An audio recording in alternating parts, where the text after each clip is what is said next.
Welcome back to another late night with Eric Malachite. It's going to be the last one for the week,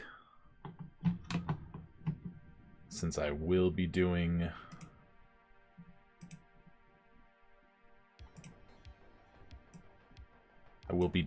a farmer's market on Sunday, and I need the day to change my schedule, basically. Pull a hard reset. Damn it.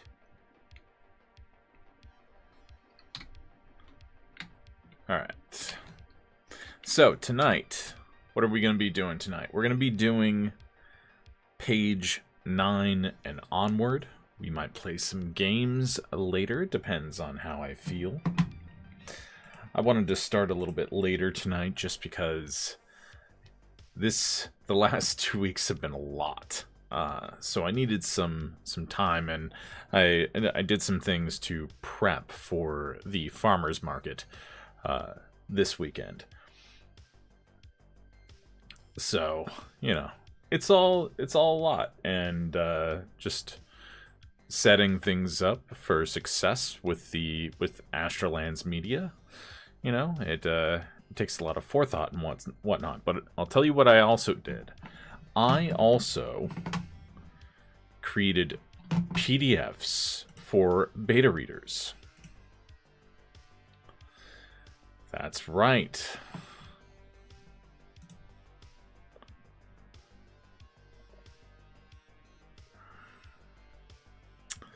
So, if you're not on my Discord, you're going to want to be on my Discord.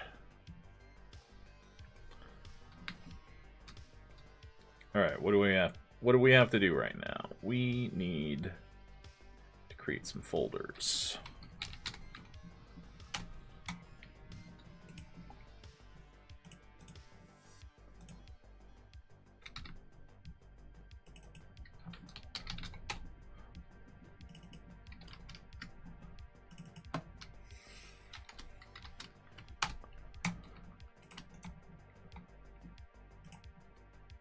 How many panels do we have? 5?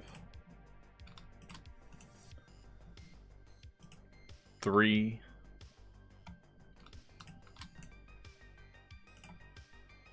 4? Okay, wait a minute. 1, 2, 3. Okay. And now this one will be 5.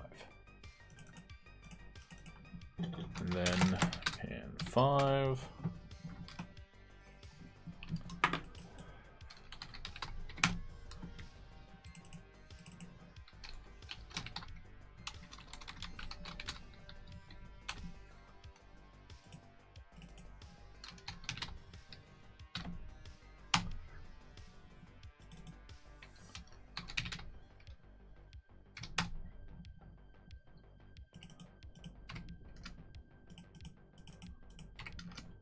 And we're all set.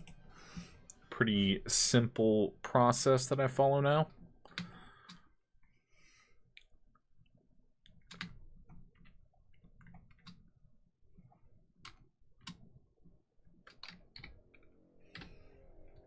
Hope everyone's doing well tonight.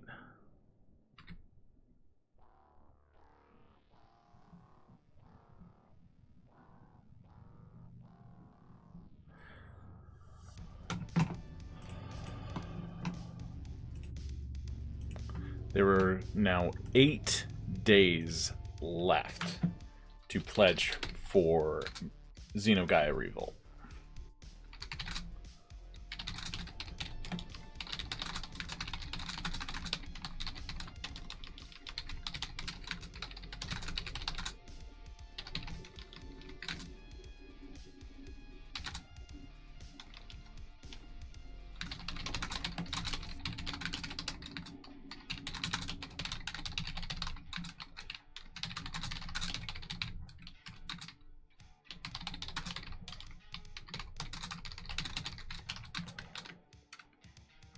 Alright, let's go ahead and pin that. And then we're going to get into ghost stories. Ghost stories, ghost stories.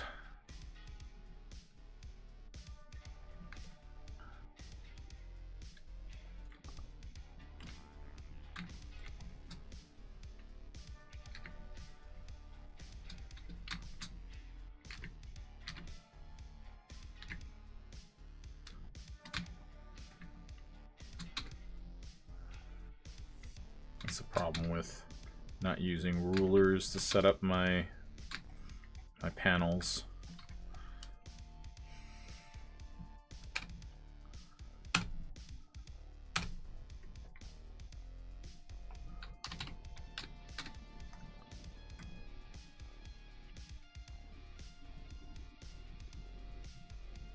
What?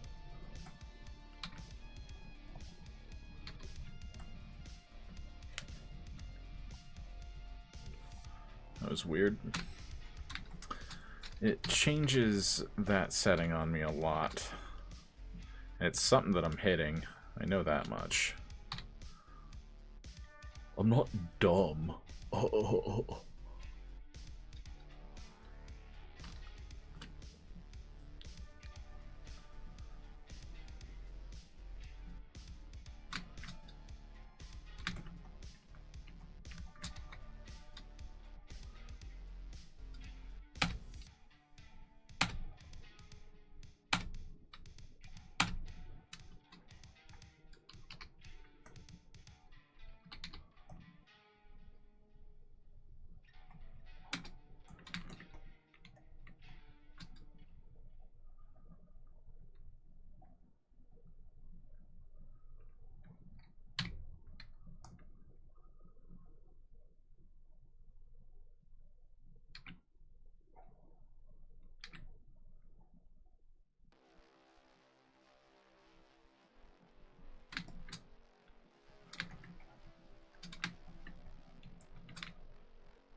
There it is. It's hard to see the thing.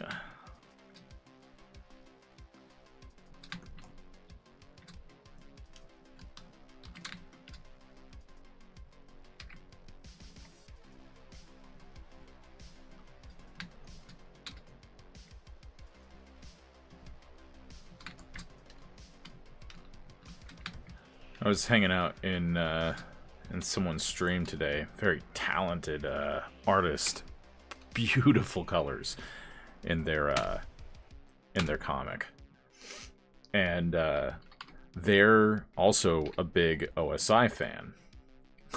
So I dropped the news that Kevin Moore has become a doctor, a psychiatrist. They were very surprised. Like, usually it goes the other way around, and it is true, you know.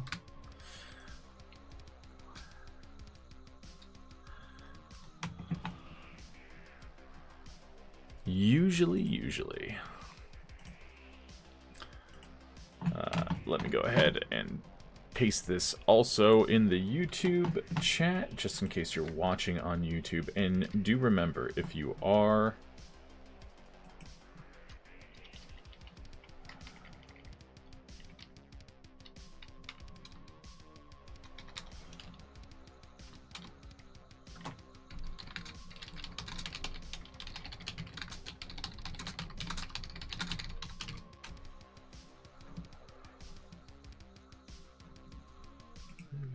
lives at home. I think before I go live next Wednesday, I'm going to do my best to have a new playlist for you guys to listen to. Something that's a little more chill. I know sometimes we get very unchill in here, especially when someone decides to get me to talk politics. Even if it is an honestly innocent question, you know, but it's very hard for me to not want to help educate people where I can.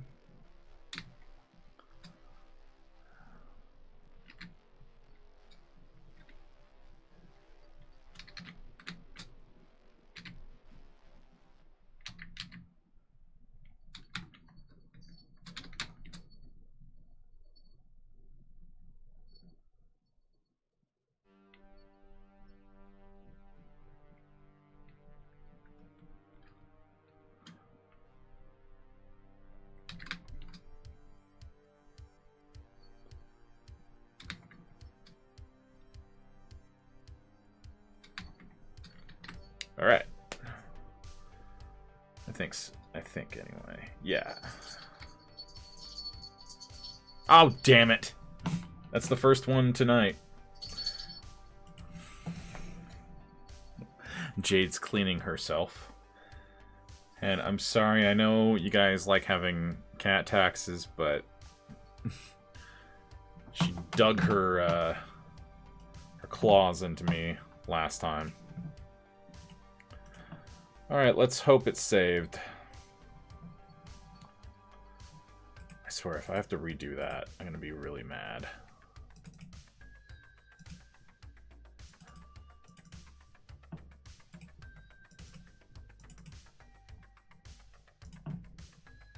I think I have to redo it all.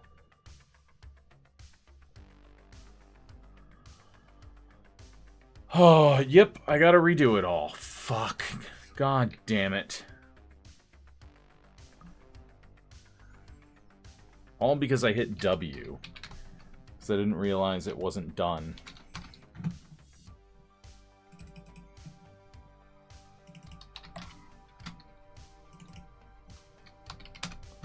That's really frustrating.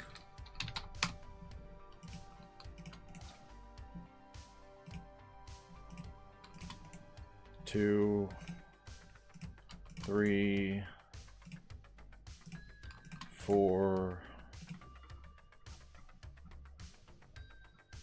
1, 2, 3, 4, 5.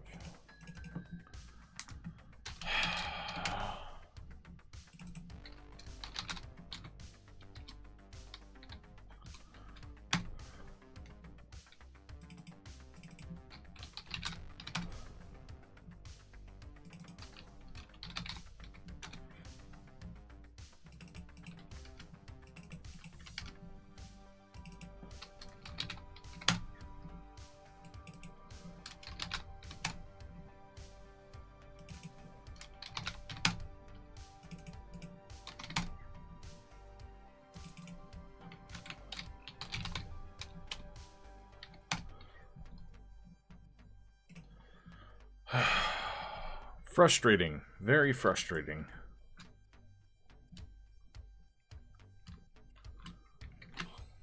Let's go ahead and save.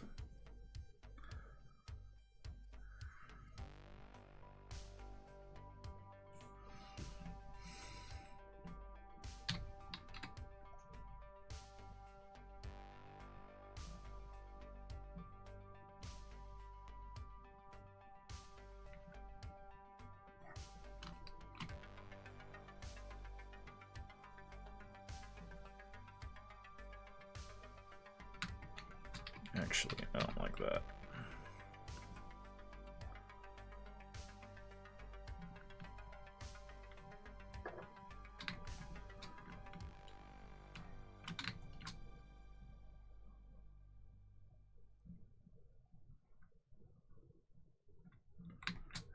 I like the slight tilt.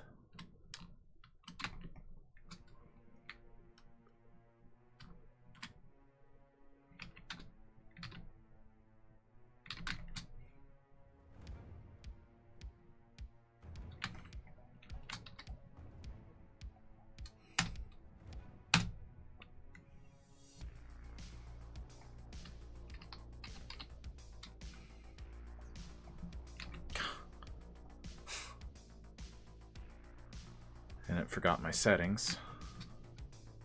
Of course it did. Why not?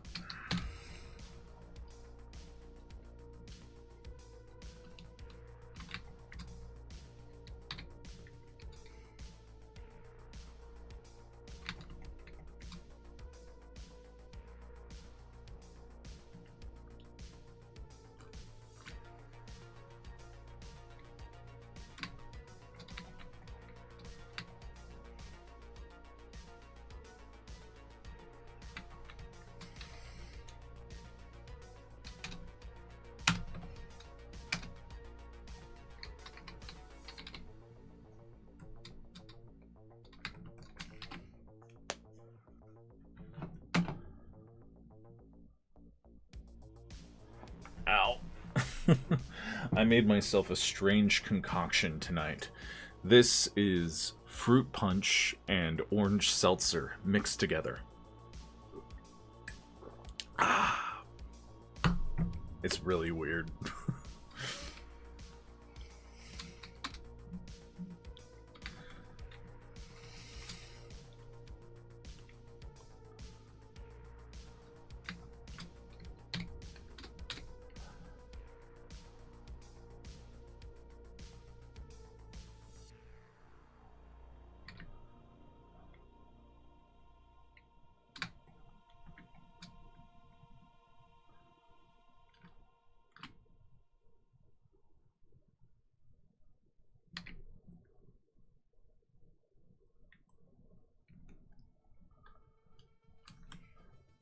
Probably make more sense to do it like that since it extends to the bleed. And in this chapter, I'm being a lot better about recognizing this area as out of bounds. I don't know why the draft settings are like that, but they just are.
In a little bit, I'm gonna snag a couple paranormal stories that have been lurking in my feed on Reddit. I haven't read them yet, but the titles are interesting. Let's go ahead and get these panels done.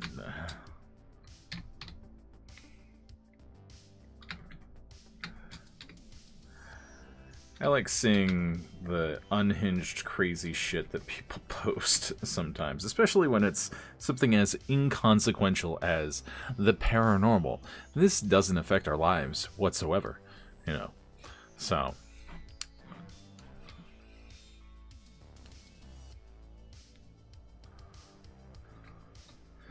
But who doesn't love a good ghost story?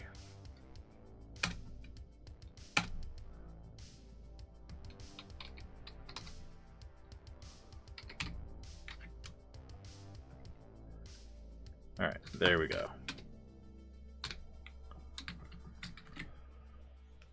Save and not touch anything. Not touching, not touching, not touching. No touch. No touchy.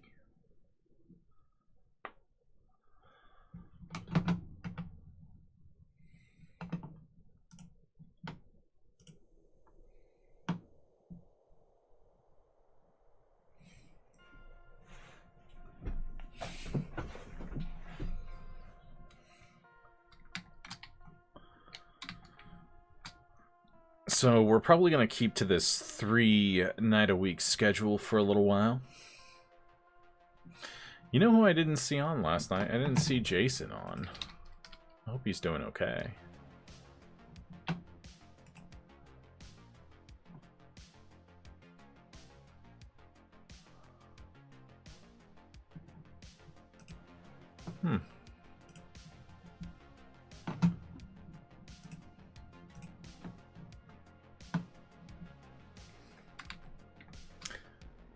Alright.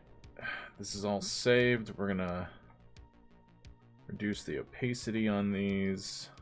Get rid of that.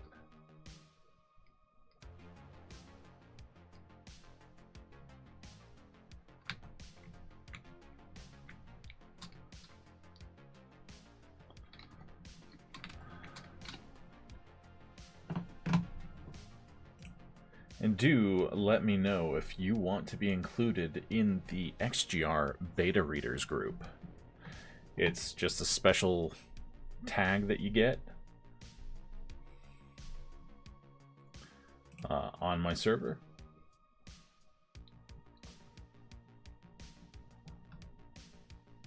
All I have to do is change your permissions.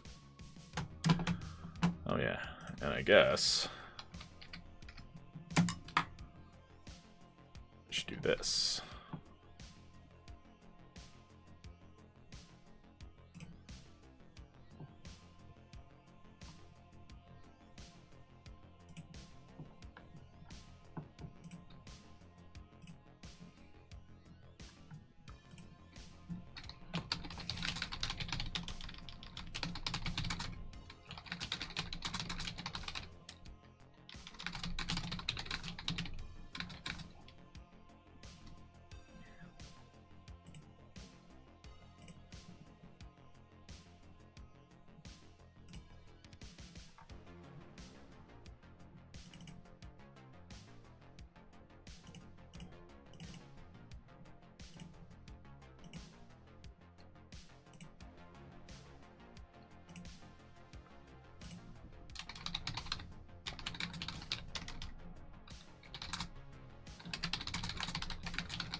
Alright, I also just put the Chapter 2 preview out on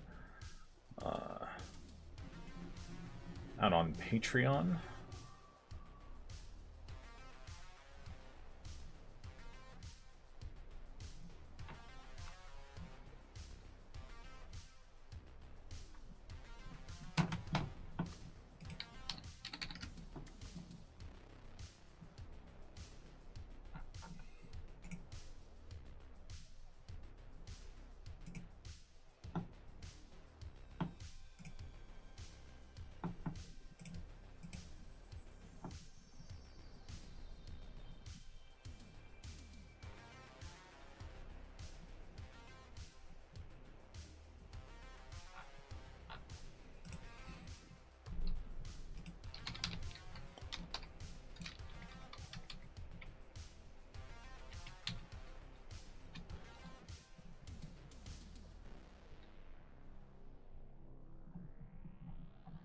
All right.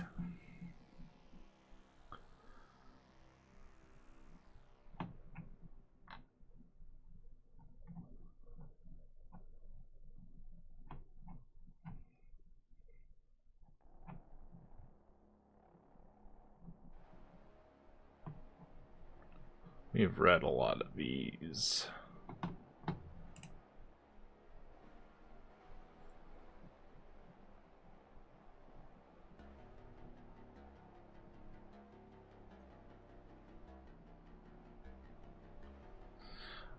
By the way, I've also ordered a 5-copy run of Solaniar's Enigma Book 1.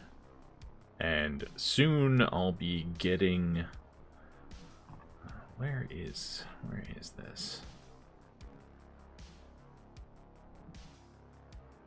Soon I'll be getting ready to publish a first edition, Asherlands Media edition of Book 2, just for the Kickstarter. And then we'll be getting a new edition of it from Crossroad Press soon.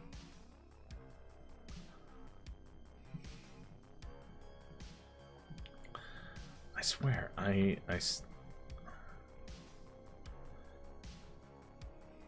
where was this? Or are there just a bunch?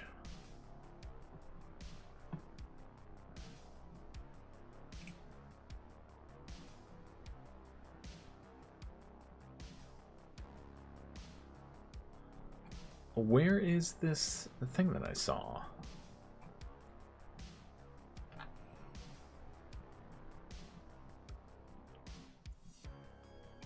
Huh. Weird. Okay.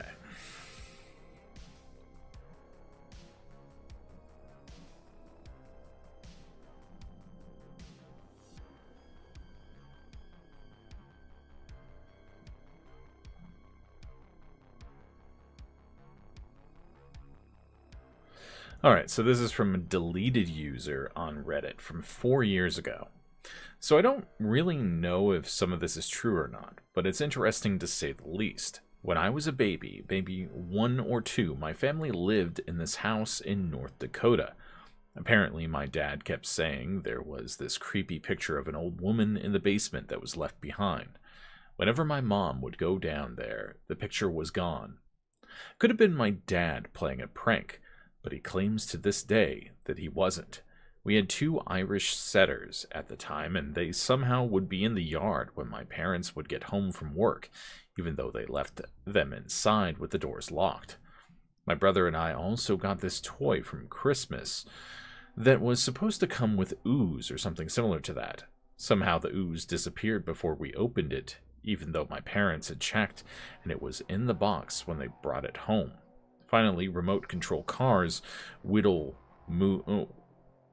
move on their own without being on. The interesting information we received was that the old woman that lived there before we did had died, had no one to leave the house to. It went on the market, and that's how we came to live there. Apparently, she was a bit of a neat freak and hated dogs. Take what you want with that information, but I'm convinced her spirit or ghost was still there, making sure us kids didn't mess up the house, and she tried to get rid of the dogs by letting them out when no one was home. Don't you just hate that?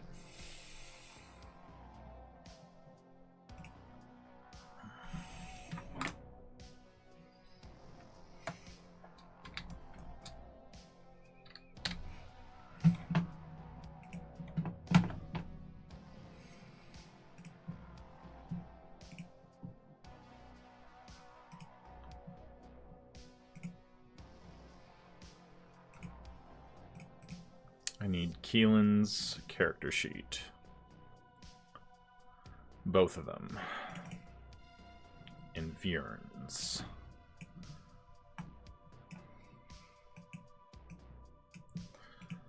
But I'm very excited about this chapter. It's I think it's going to be the best one so far.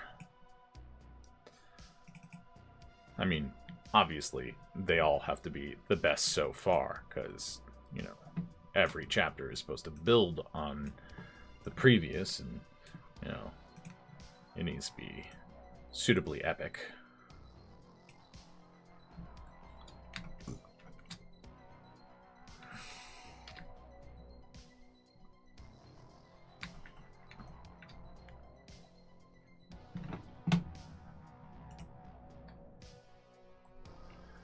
But, you know, creepy paintings are an interesting thing, or at least a concept within, especially horror fiction and whatnot. But I've I've seen my fair share of creepy paintings in my day. Whenever Hesitation Vibes is in here, I always mention that his mom had a painting, a creepy-ass painting of these kids. They were children with black eyes, basically. And the reason why she got it was because it was creepy. She did it on purpose.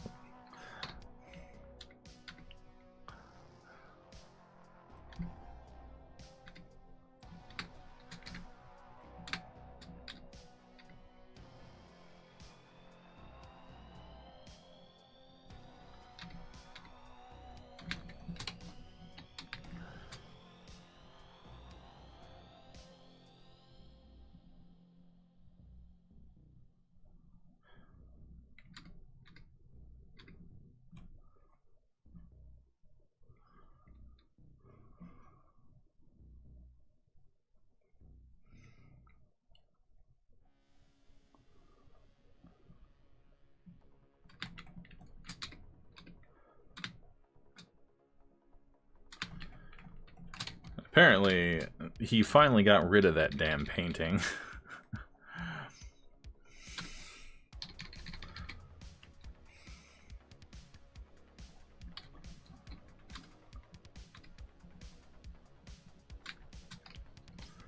Like, I don't think that there was anything wrong with the painting. It was creepy, though. But, you know, how is that any different from some of the shit that I do? Like, whenever I'm doing horror art. Or analog horror or any of those things, you know, you're trying to creep people out with your art.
Gotta remember that these two horns are very close together.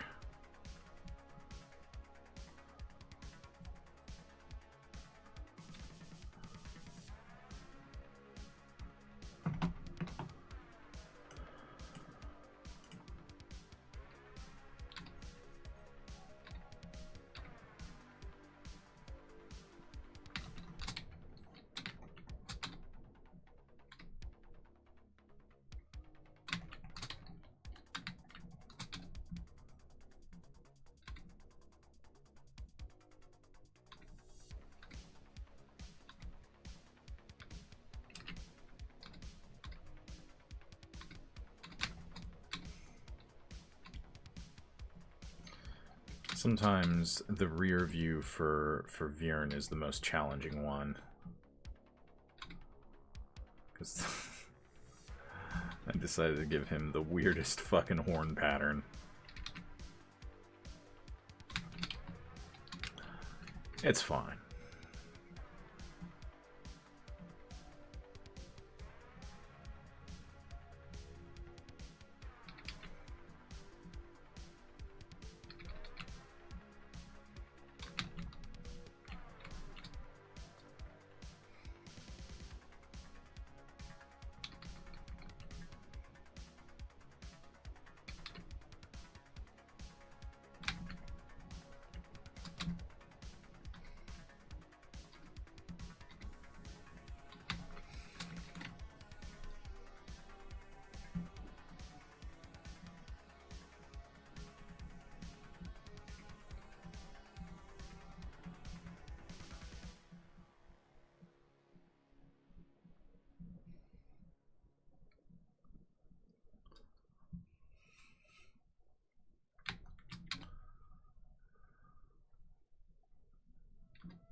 better.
So something I haven't really decided yet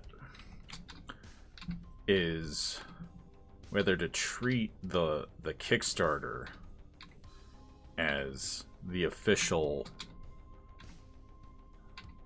like, company recognized publishing date for Chapter 1. You know, not the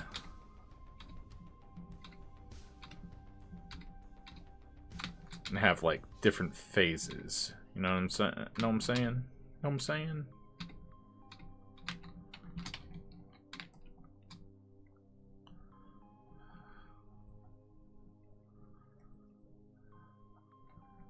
Like, do I wait to publish Chapter 2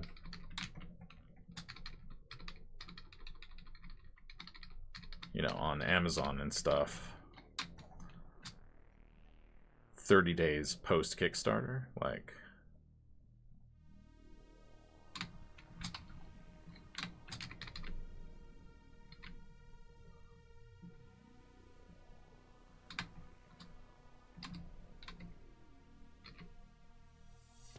I don't know yet, because I want to give myself enough lead time for to finish Chapter 3, because it's clear that I've gotten behind just because of all the things that I have to do, and I'm still going to have to do for the Kickstarter. But they're necessary things, especially to make sure the lights stay on and all that stuff.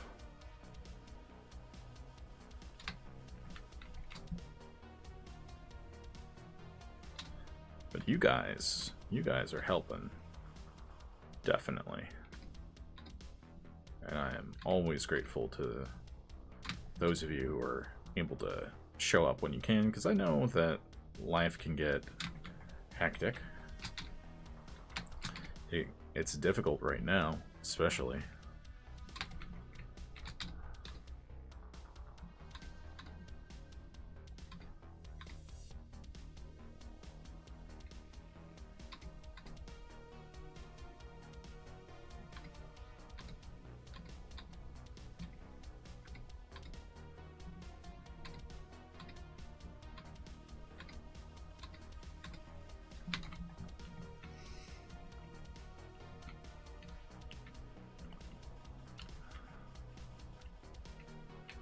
The idea here is that we're kind of in Geist's POV a little bit.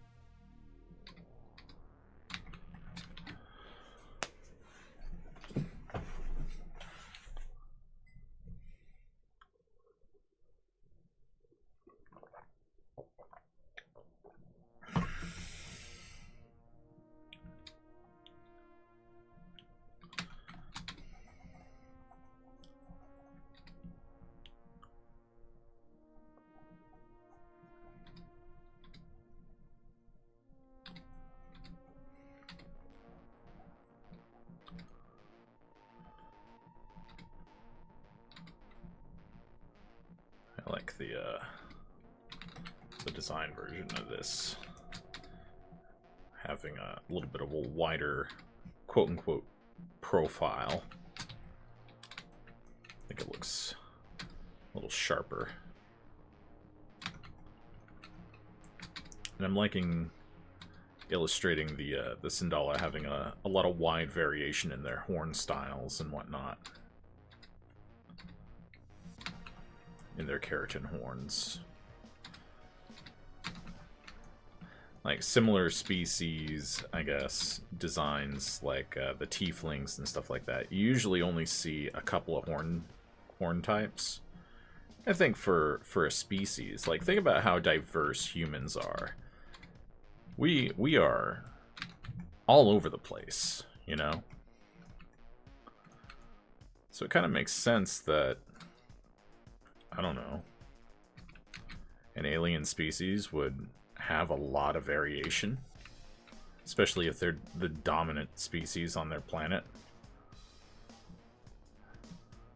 There's only so much you can do with the Star Trek template, you know? But with comics, your budget is, you know, what you're able to draw, you know? I guess if you're only a writer, then I'm not like trying to say only a writer. Like that's a bad thing. It's not at all. But there is a higher buy-in if you're making comics and you're just a writer. You know, you have to worry about budget a little more, you know. You have to worry about budget, you have to worry about now you have to worry about AI, you know. Because if the artist that you choose, if you choose wrong, if you're inexperienced, could end up using AI. And one of the biggest problems with AI that has nothing to do with the ethical or the environmental concerns is you basically have to generate and generate and generate and generate and generate to get the result that you want. Or use Photoshop or some shit to cobble a collage together or what have you. And it's not very efficient. You're going to spend more money doing the thing.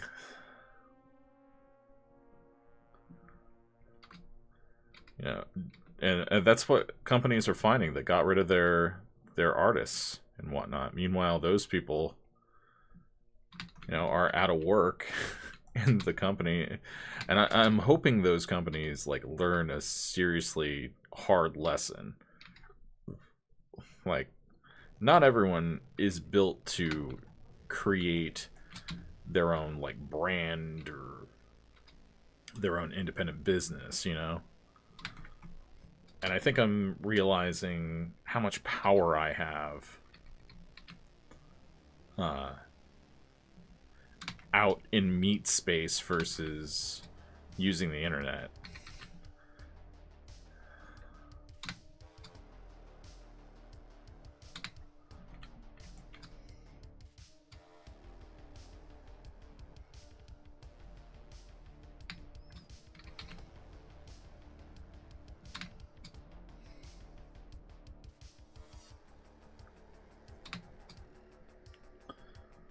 Be funny to do a variant of this panel where they're where he's slapping a kick me sign on him.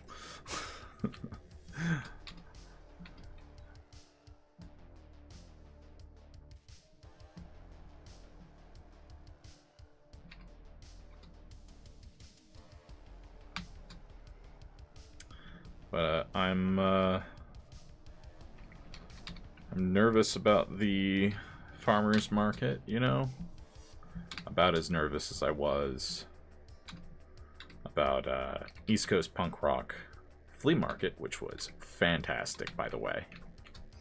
And by the way, if this is your first time in my chat, do me a favor, drop a ghost story in the chat if you're comfortable. If you want to hear me read it off at a pleasing cadence, we can do that. That's one of the interactive things that we do here.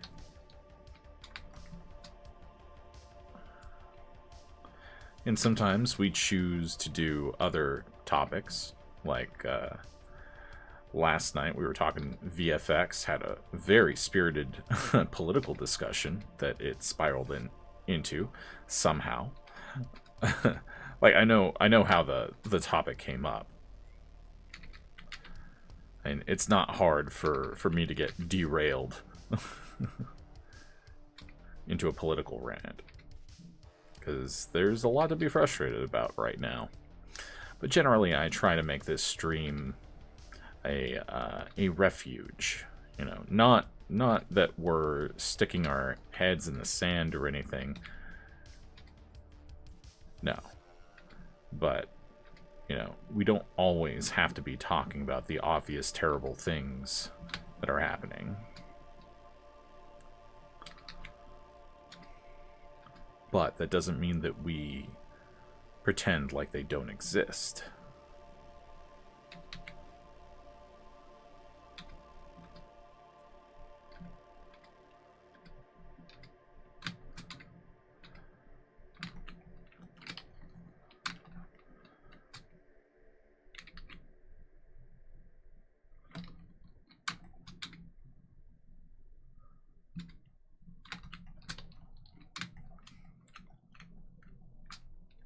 Okay.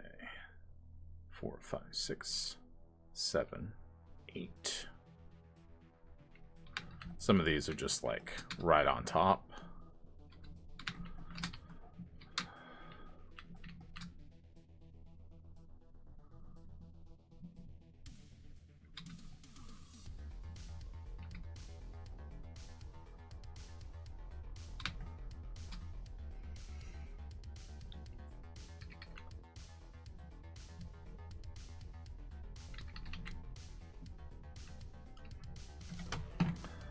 And I need his main design. I really got to redo this at some point. Just because, man, how I draw him has changed so much. Like, for the better, I think.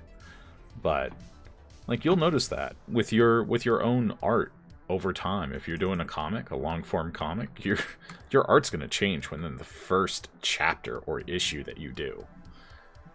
There's something cool about that.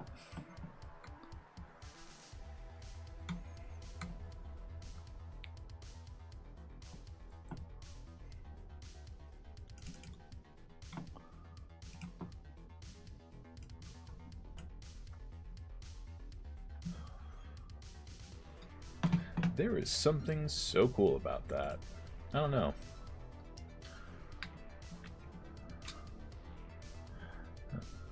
But it is almost 11 o'clock. I started a little bit later, if you're wondering, hey, why is the counter so low? I just decided to go on a little bit later because I had other things that I had to do for the business and whatnot earlier.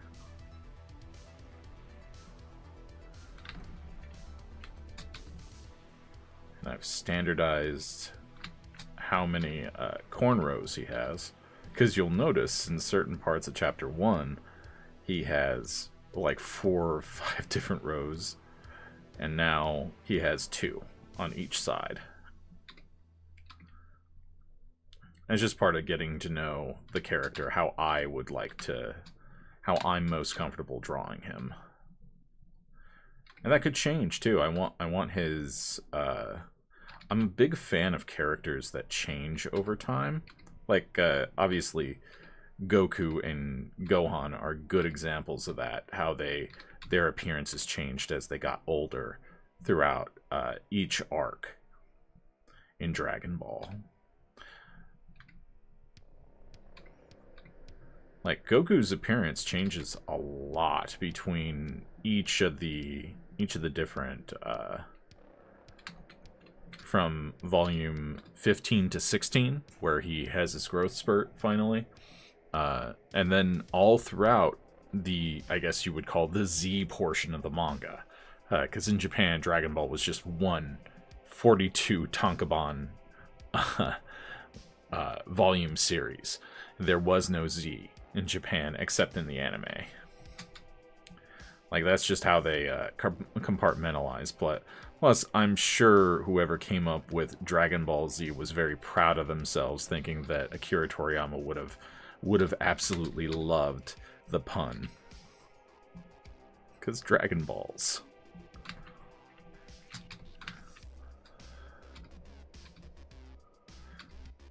But I'm a big fan of characters that evolve over time visually, you know, visually and personality-wise.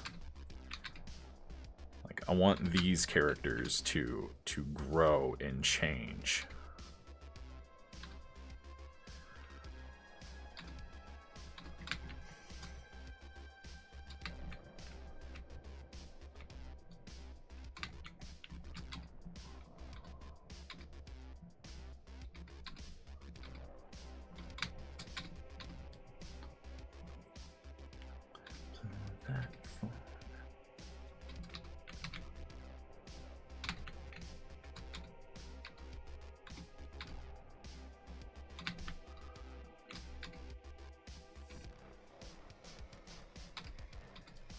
Kind of a weird position to put his, because you see that there's a muscle here that's like a reverse teardrop underneath where your jaw meets your ear.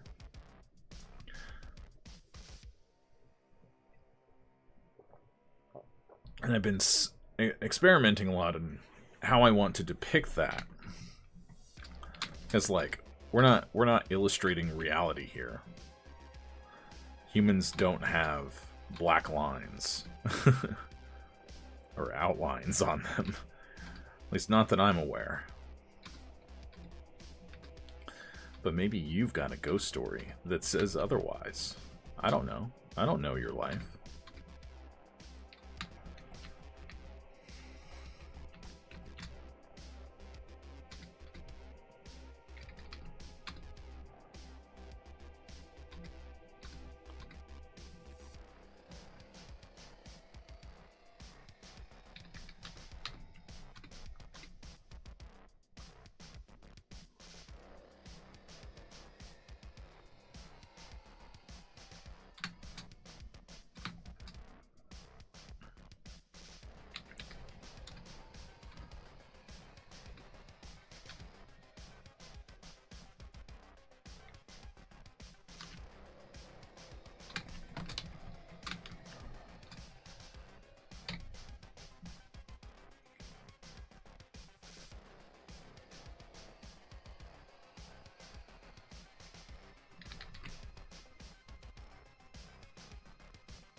Once again, or at least for the first time this stream, if you are lurking, we are a lurker-friendly stream, of course, so we're more than happy to have your lurk.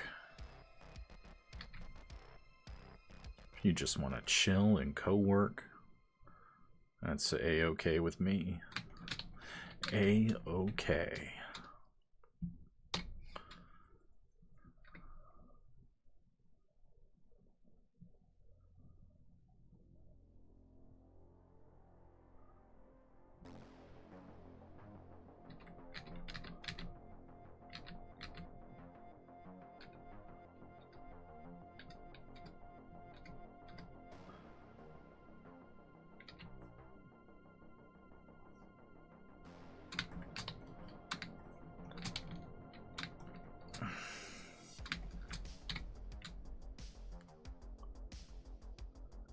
Gonna have to get a new sketchbook soon. I've filled just about every page of the one that I've been working on for probably the last year or so.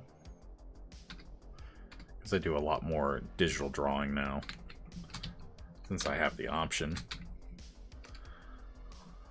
But I use my sketchbook for like studies and stuff like that, and for ideation.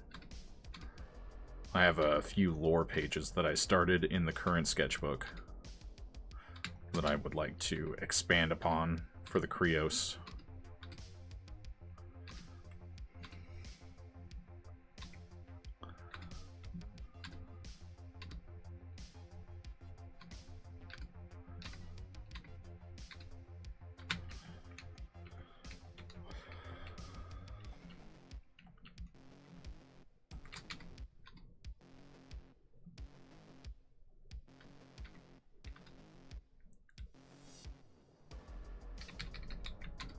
You won't be able to see it, but still.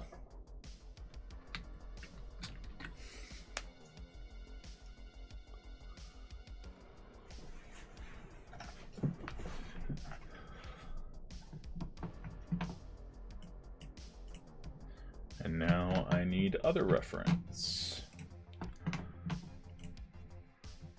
Ah, damn it.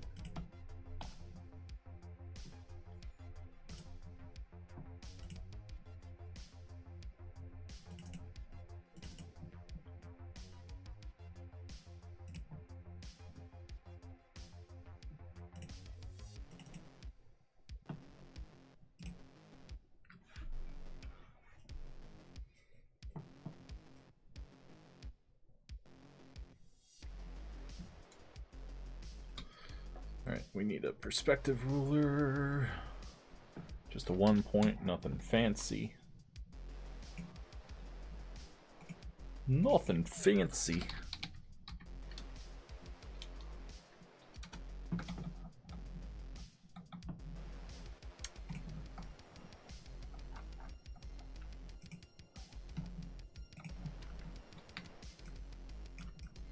Oh, of course, it planted it right in the middle.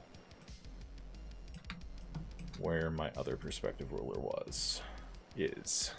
What's up, Mr. Chisler? Thank you for the lurk.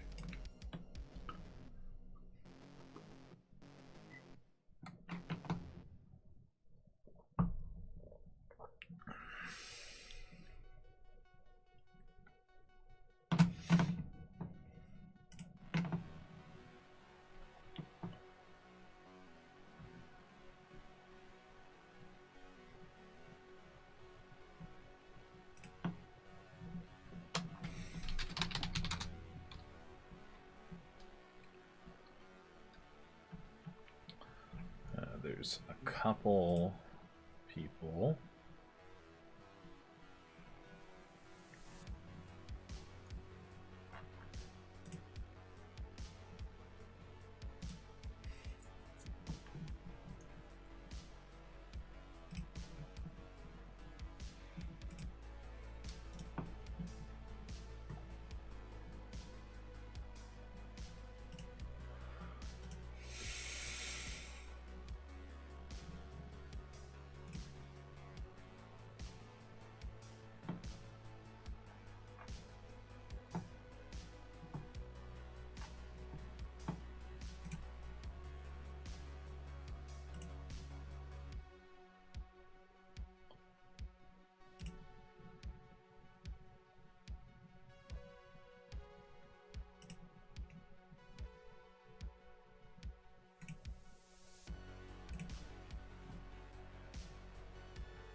Actually, that's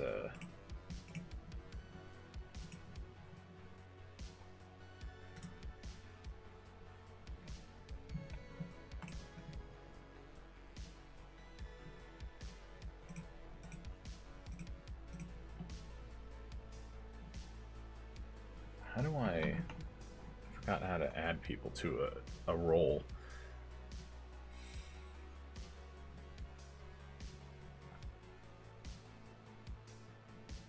Oh, manage members.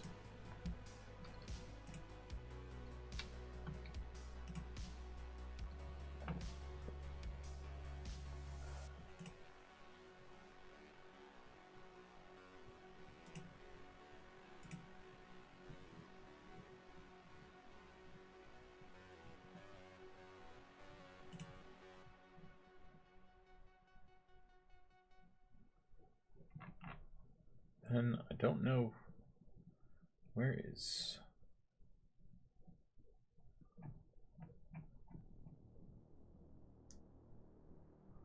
Oh.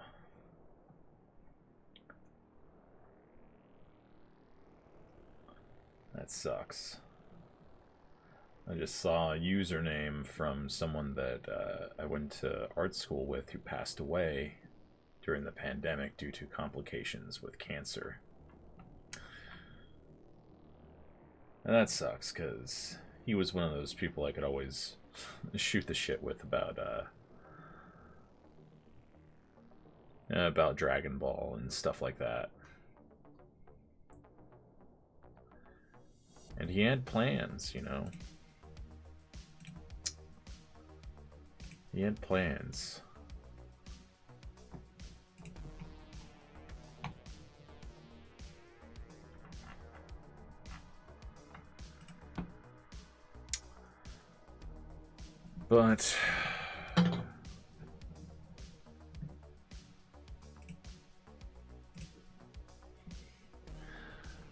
But that's all right, I guess. He was working on his art channel on YouTube at the time. He never once mentioned that, you know, he was sick. You ever know what people are going through? He was a cancer survivor. I knew that.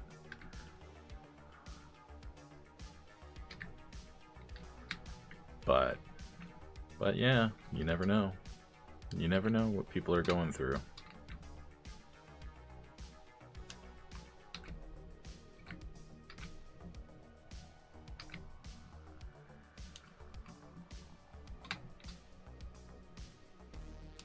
Bones.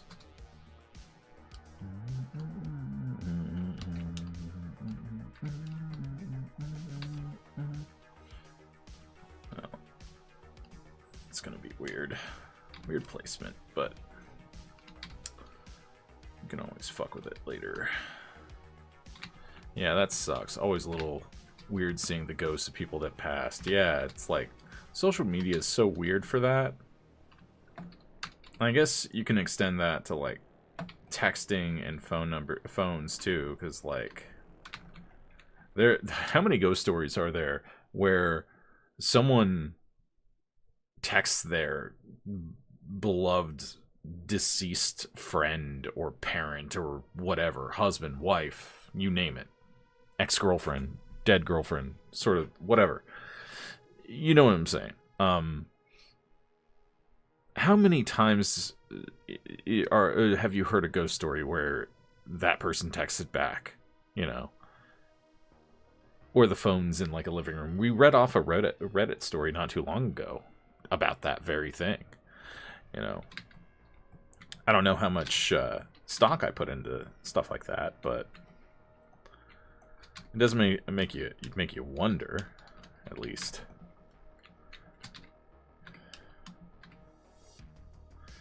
But we as humans really, we want there to be an afterlife so bad that sometimes you gotta wonder if we're if it's confirmation bias, you know what I mean? Especially with how flawed our memories are in general.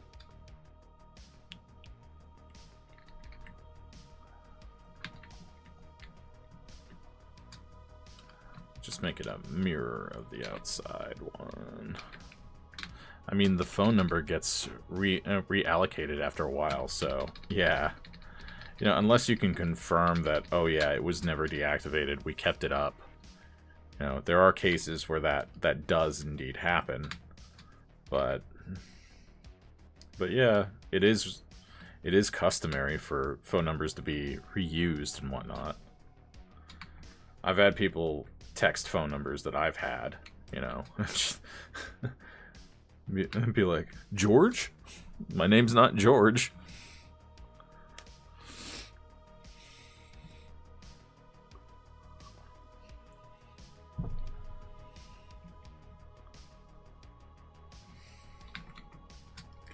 Then, unlike yesterday, we're going to do this.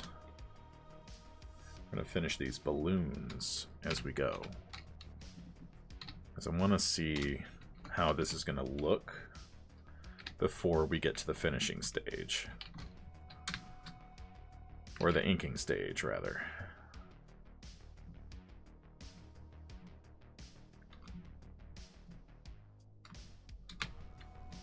I had one a couple of weeks back, but I couldn't understand a word they were saying. I think she was Vietnamese. Oh, gotcha.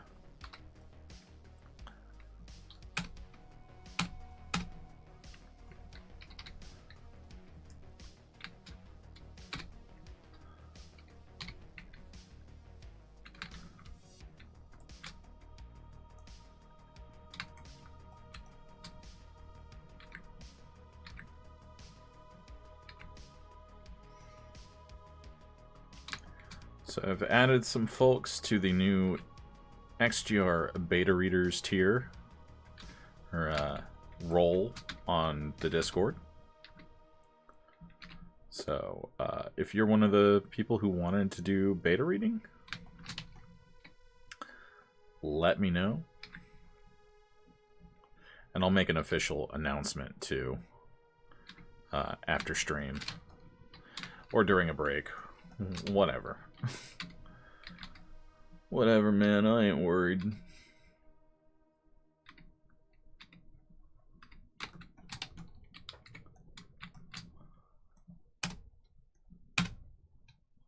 I think I'll do 3.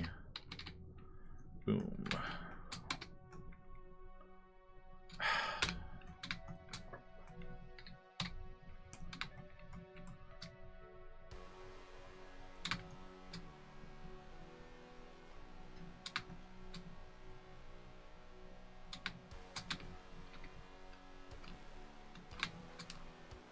I don't know who's doing what,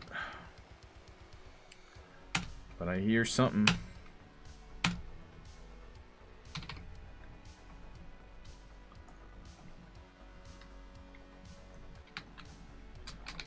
Broke antenna.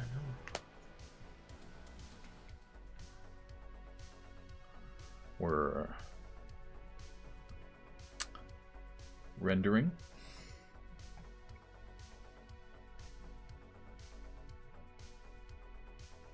That's the wrong one.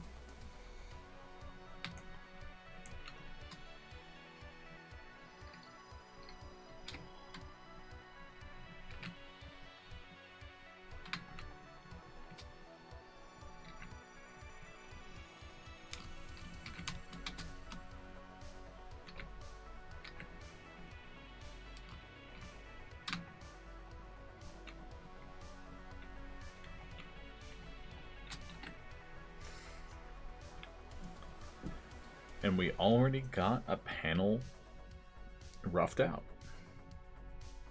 Bork, bork, bork.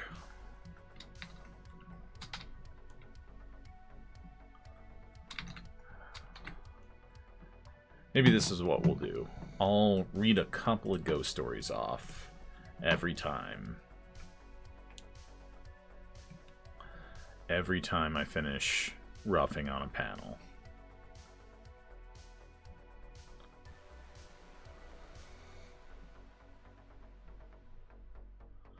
This is from B. Morrison8807 from 4 years ago. As a kid, all the way up till about 20, we lived in a house that was haunted. I was around 8 or 9. Well, one night I was trying to get to sleep in my room, everyone else in bed, and I hear someone heavily start walking up our wooden creak stairs. They stop at my mom's room, knocks 2 times, no answer. Then walks slowly and heavily to my sister's room, knocks twice, no answer, then turns, it takes 2 steps to my door, and at this time I'm shaking under my covers because I know everyone in my house is asleep, and I'm just waiting to hear that knock that I never end up hearing. I was up all night waiting to hear that knock or those feet move, and nothing. I eventually fell asleep, but I will never forget that night. This one's from Hee 2006, from 4 years ago as well. About a year ago, I had 3 paranormal experiences in one day. First was in the afternoon when I was sitting on the couch doing whatever on my phone when I heard something whisper my name in my ear and felt breath on my neck. Second was when I was sleeping in my mom's room. She was gone at the casino, so I decided to sleep in her bed until she would get home and kick me out. I turned off the light and closed my eyes until I felt something or someone staring at me. I felt so uneasy and had an image in my mind of what it looked like. I imagined it was a silhouette, similar to Ryuk from the anime Death Note. Okay. But it was taller and had longer arms. Third was when I quickly left the room and went into me and my sister's room where all of our animals were. I laid down until I heard the doorknob jiggle, like when a toddler is trying to reach for a door but can't quite open it. There was no explanation for this, seeing as all the doors and windows were locked and no one else was home. Even my sister heard it, and until that point she had never believed in ghosts or spirits. There have also been other times where things have moved by themselves in my house, and a whole other story from before I was born, when the shower turned on by itself. To this day, I swear there was something or someone following me.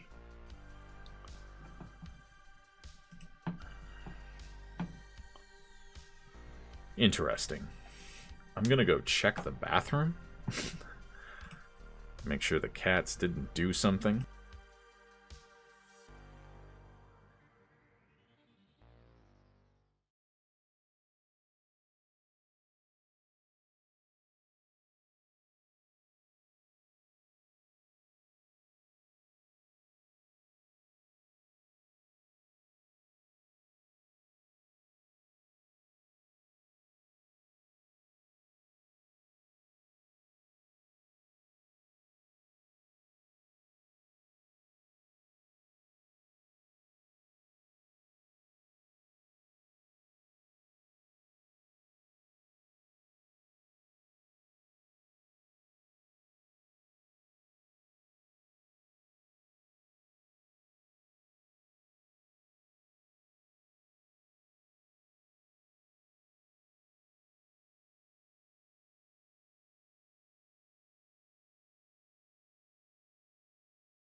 All right, I'm back. Back.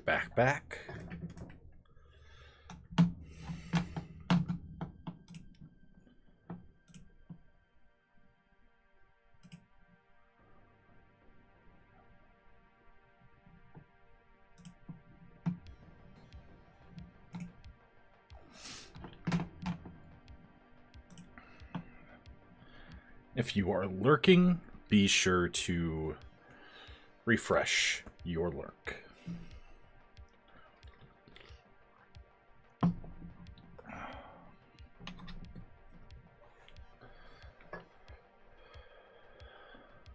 Thank you, Chisler. Mr. Chisler, as it were. As you were, number one. I order you to take a number 2.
I'm gonna get some reference.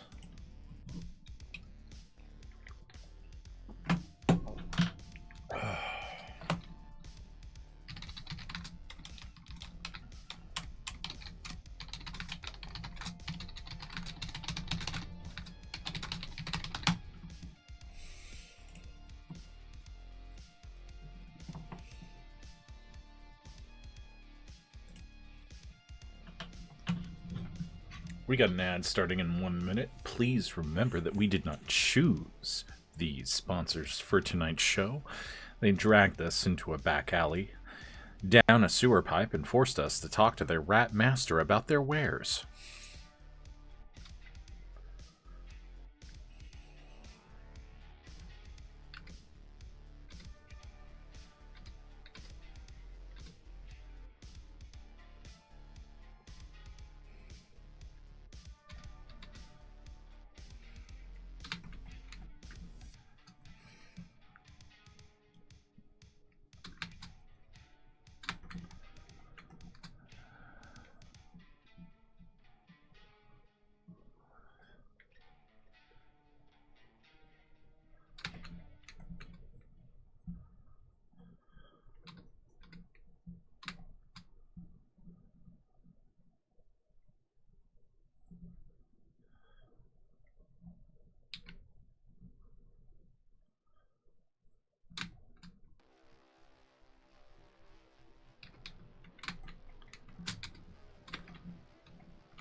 I believe Sindala have 2 tongues.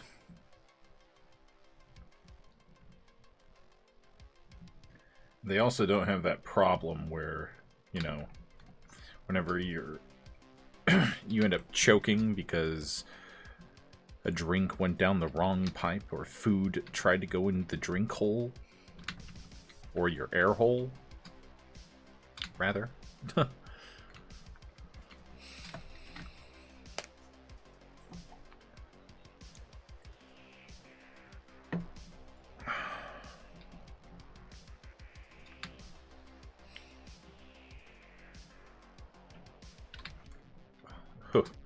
That was close. Now we need Geist.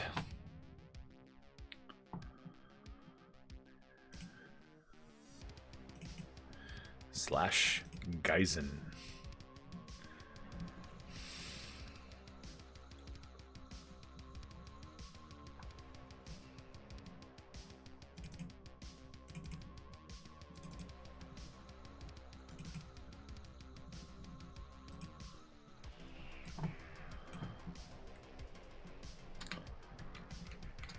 Welcome back, everyone. If you're new here and you're just out of ad jail, we call these late night streams Late Night with Eric Malachite.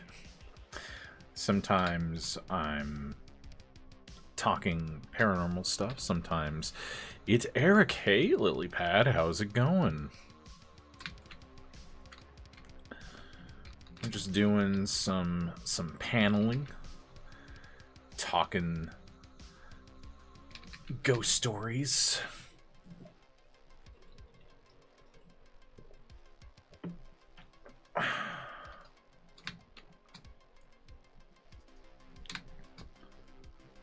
How you doing? How was your stream?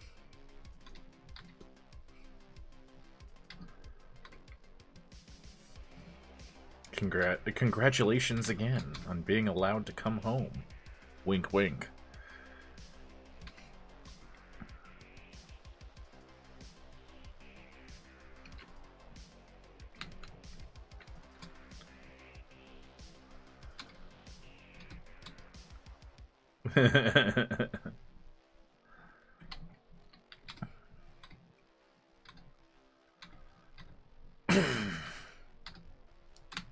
Proud. Less than proud.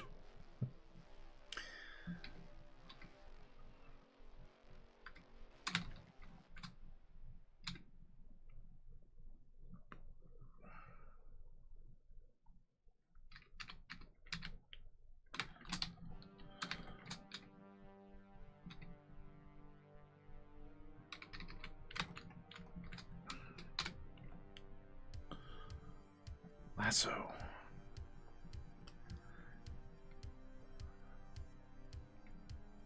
I'll tell you though, I've been really, really enjoying MST3K. It was amazing. I feel bad about not being able to keep up with chat though. Like, hey, that happens, man.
That's good, though.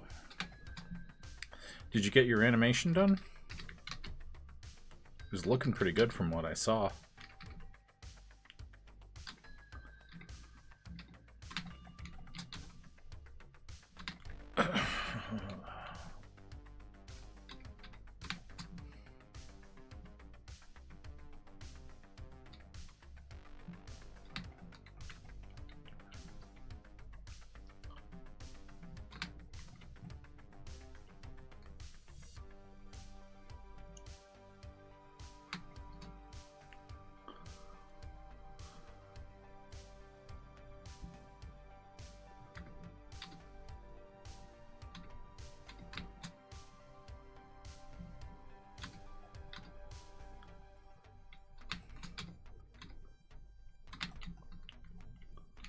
I finished 3 animations today. A glitch cycle, sleeping animation, and a run cycle. Oh, badass.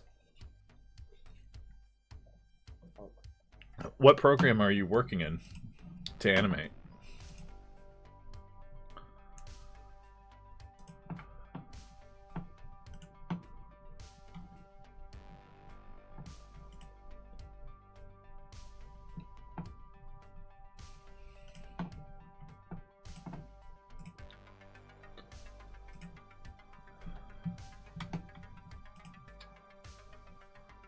It's all pixel art, which I do in Aseprite? Aseprite?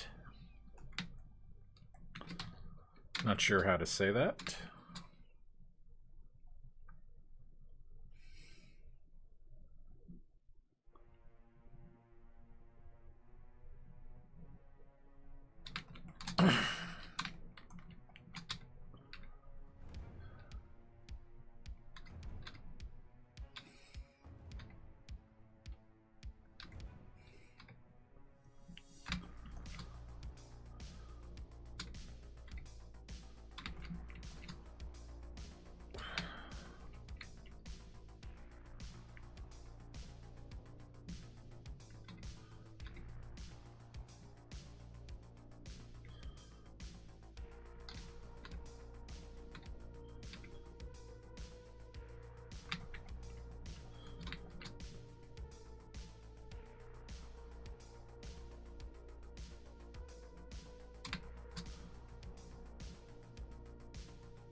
Oh, my L button gets stuck sometimes. You got it. Yeah, I figured.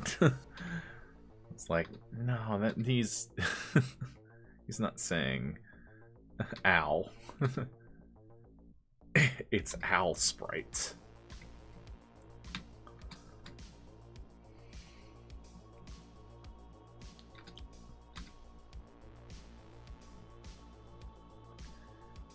It's not owl. I don't think so.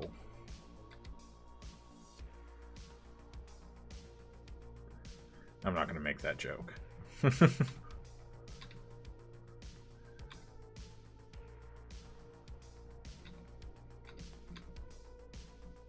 But yeah, there's a 24-hour stream for basically on Sling TV that plays a huge assortment of MST3K content, like from the new stuff, the old stuff, and it looks like they have most of the seasons too. Like,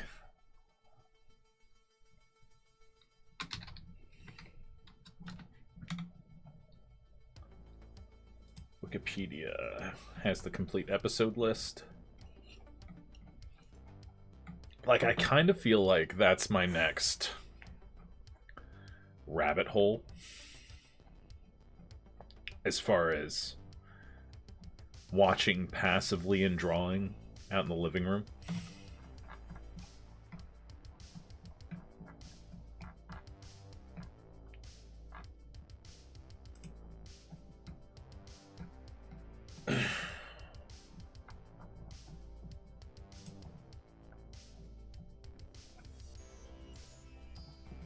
Where's the season list?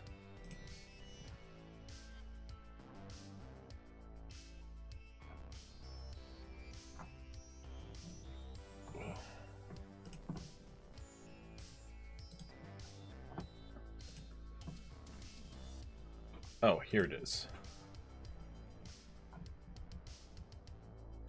I kind of want to see the KTMA season 2. Like, I've never seen it. Because, obviously, that one was out 88, 89. I was barely conscious. The Crawling Eye was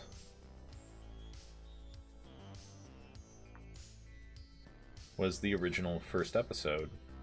The robot versus the Aztec mummy, the Mad Monster. Damn. Hell yeah, Sling.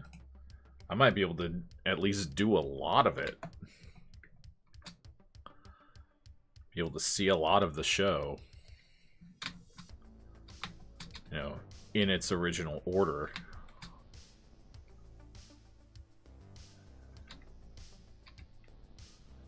Or at least listen to it.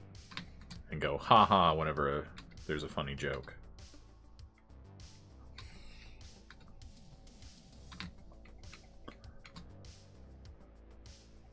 Now, I'm generally not someone who's stuck in the past with things like that. But as we were talking about in a previous stream, a previous show, I mentioned that, you know, the new stuff's fine, you know, but there's something missing. Like, it's not the same vibe.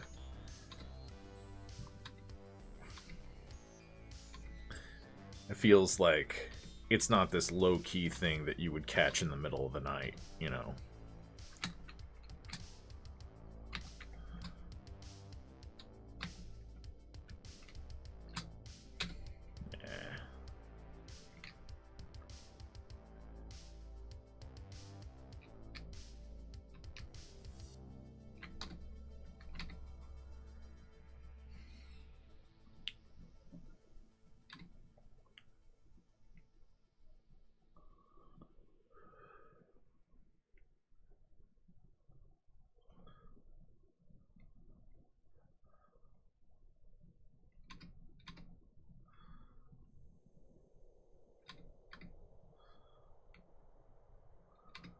Sometimes the outlines I give myself don't work.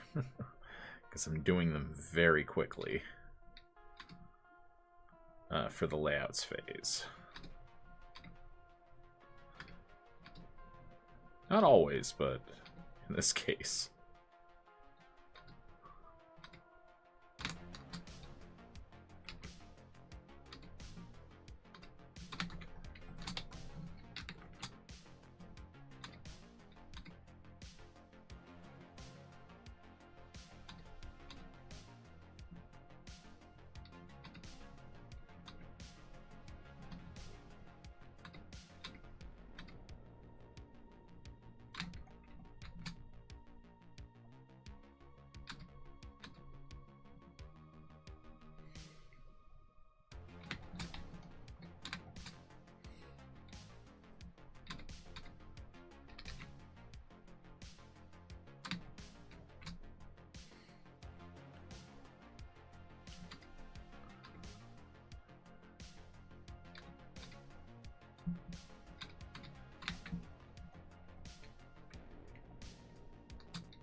Panel's pretty much done.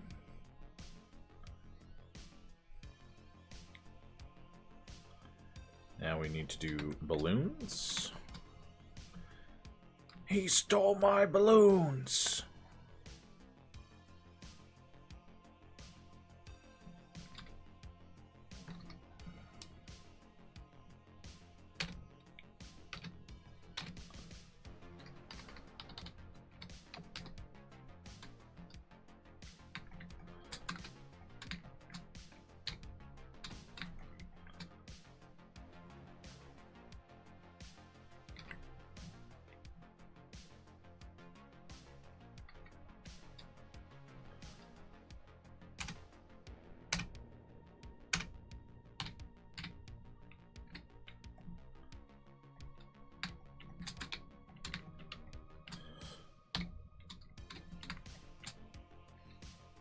Sewerbat, work complete. A random Warcraft orc peon. Nice.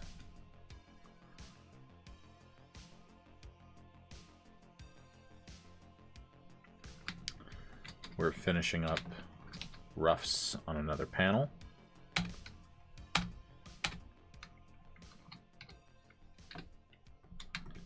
Hope you're doing well, Mr. Sewerbat.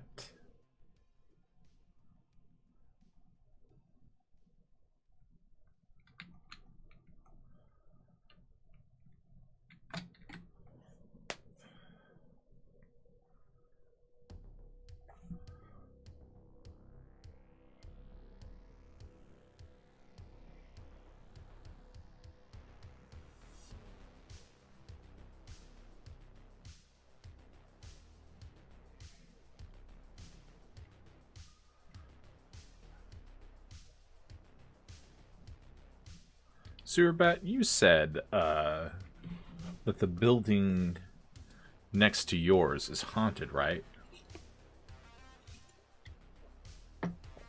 What kind of physical sensations do you have usually when you're dealing with that stuff? Be curious to... Yeah, I did. Yeah. I'll try to draw along. That's A-okay.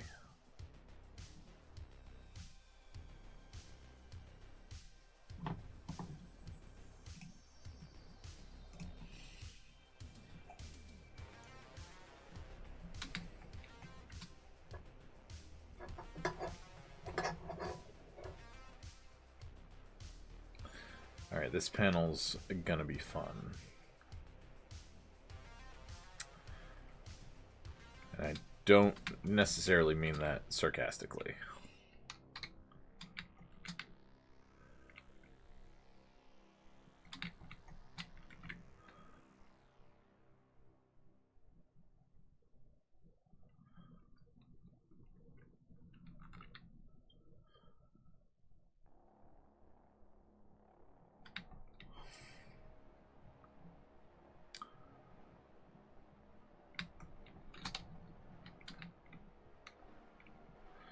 roughs are half the battle for this page, though, because this Viernes Cafe establishing shot has to fit its space, has to be impactful. All that wonderful shit. So I want to start with the background.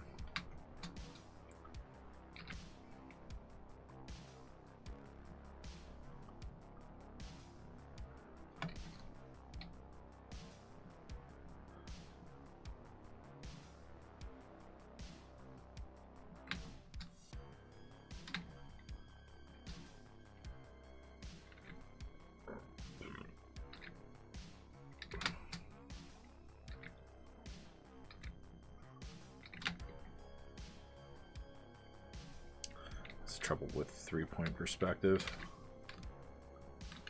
I'm gonna guess.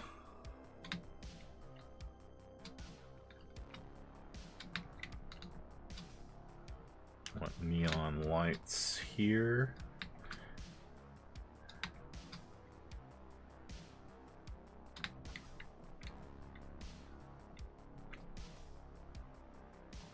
Might be a long type. Hold on. No worries. Hello, wife. How's your little getaway? Your girls' weekend? Not to call it little, but it is a little vacation, so it's not a full vacation. Thumbs up. Well, that's good. Thumbs up.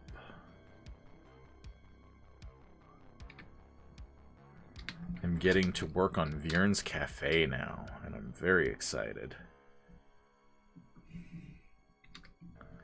You guys have no idea why this is exciting. Cassie gave me a gummy. Ooh. Cats. Cat Cafe. No, it'll be a raccoon cafe, remember? Oops, spoilers. Like, the idea is raccoons domesticated themselves to be the new cats. There are still kitties.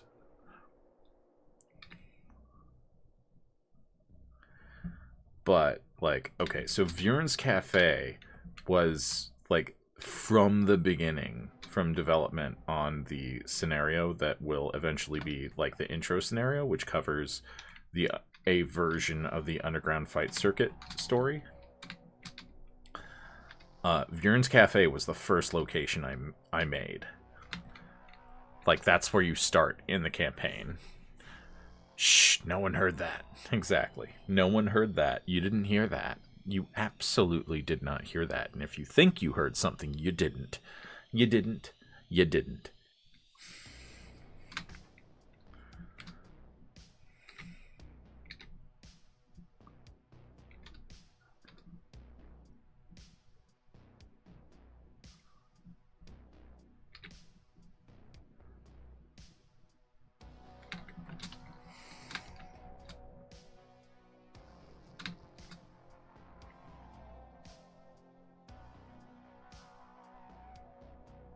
Can't believe that worked. Look how much control I have. Hi Jade. Hi baby girl. Somebody just woke up from a cat nap. Literally. Pet to Jade, pet to Jade.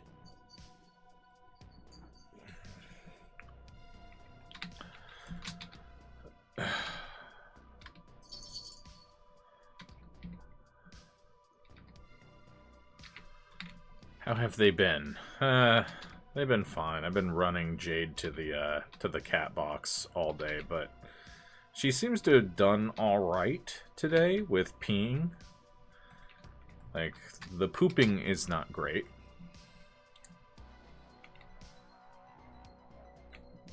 With her. So when you enter its room, my physical senses go up. Hair stands up. It will feel heavy for anyone. You'll instantly feel kind of a different location than what your eyes are telling you. that's where you know you entered its territory. But there's more history behind why I look for them. Original Quinn knows it. I told her that, and let her tell you that in person. It's in her personal message in Twitch. I told it to her. She pooped outside the box? Dang it. Yeah, basically. Yeah, I know what you mean, Sewerbat. Whenever we were on Ghost Road or, you know, dealing with any of the other paranormal stuff, the hair on the back of my neck would always stand to attention. And there was usually a heaviness or a static in front of my eyes. Like my vision felt like maybe my brain was having a difficult time processing.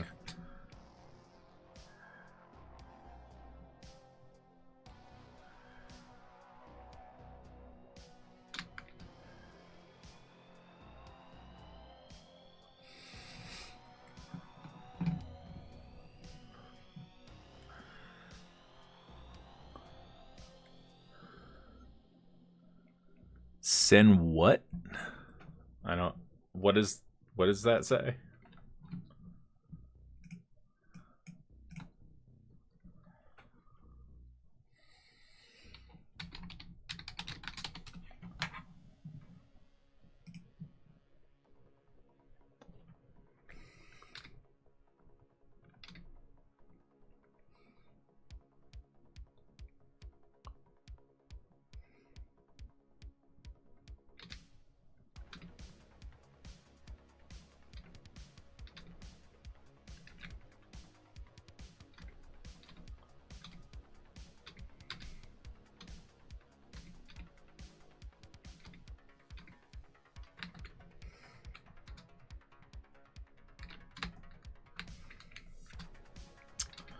Slight problem that. I'll do this first and resize it.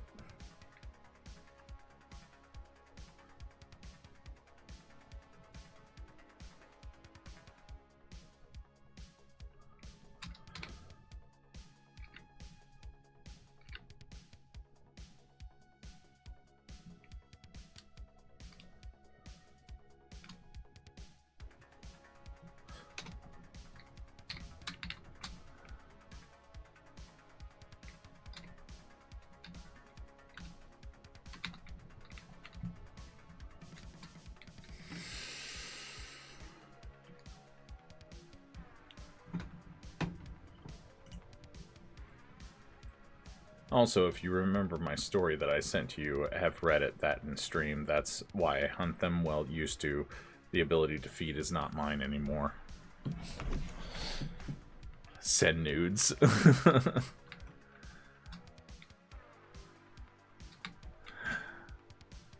Yes, I do remember that. But, like, what I'm specifically talking about is not, like, your perception of what you're experiencing, like the literal physical sensations that you feel while you're experiencing something paranormal. Like the hair on the back of the neck, very common. It can, like, I've never really experienced the cold spots type thing, so I don't know about that specifically, but you know. So, like, how does your body physiologically react? You know what I'm saying? I'm not necessarily talking about, you know, what do you think is happening? You know, what the entities, quote unquote, are, you know, or whether it has a domain or not, because, you know, like I said, our reality is kind of a projection of our brains.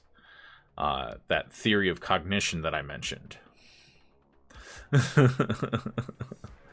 Aw, wife.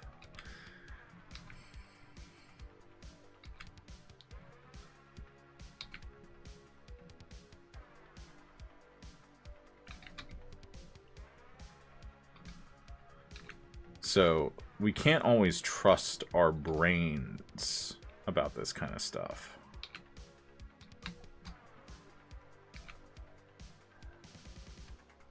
So that's why I never make definitive statements about my experiences, you know?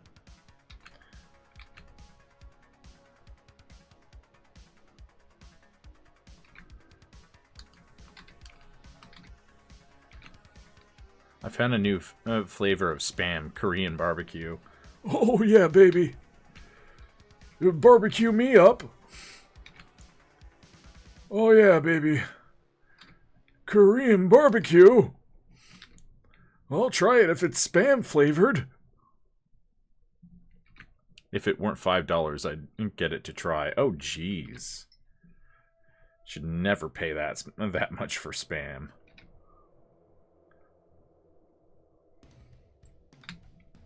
I'd spit roast you. Jeez.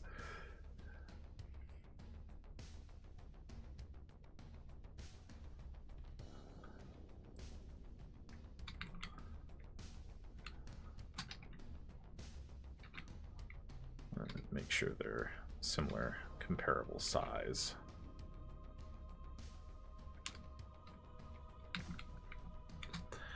Why has Spam gotten so excruciatingly expensive? Exactly.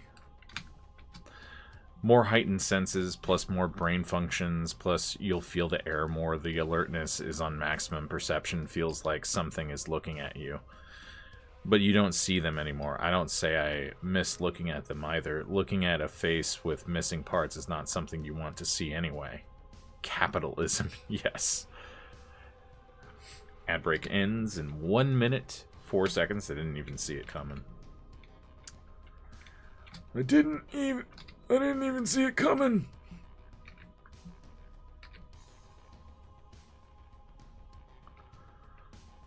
I thought it was supposed to be the cheap meat. There's knockoff Spam that is better priced. And it's the same shit. It's just salted ham in a can.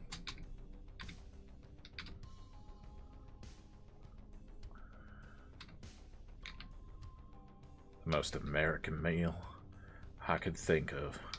Spam.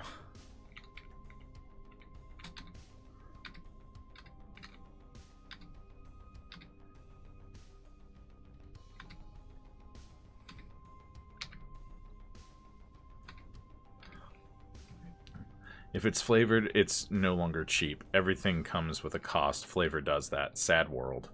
Sad, sad world. Sad, sad movie.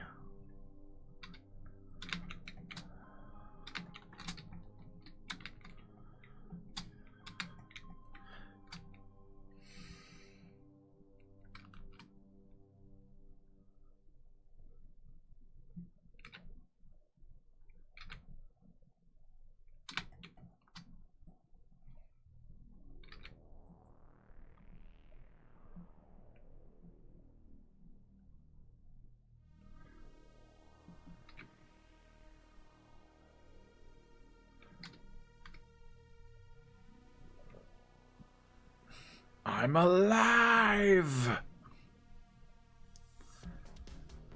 Why wouldn't you be alive? Did I miss something? The maple syrup and the spicy one were good.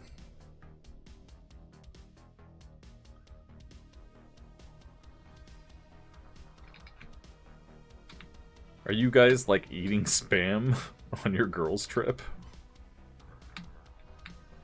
Did my Spam rant from the H.R. Jameson episode make you crave Spam? Say, first the Dragon Balls, then the bitches. No. Oh. First the Dragon Balls, then the bitches. You never done a Spam tasting, Eric?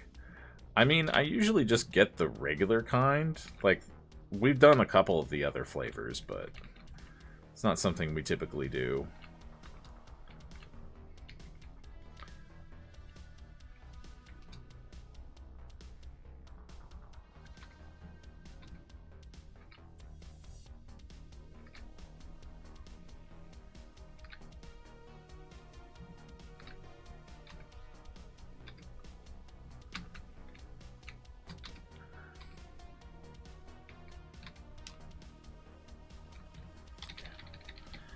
He had them in a cookie.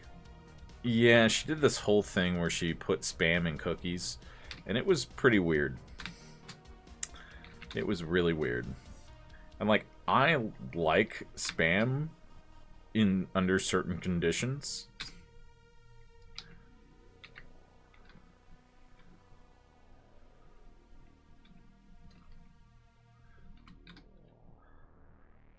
Instead of a high tea, I like to start my day with a high Spam.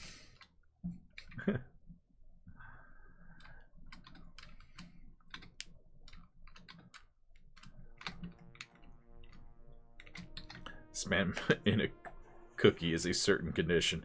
That is not one of the conditions for me. No thank you. No thank you to the Spam cookie.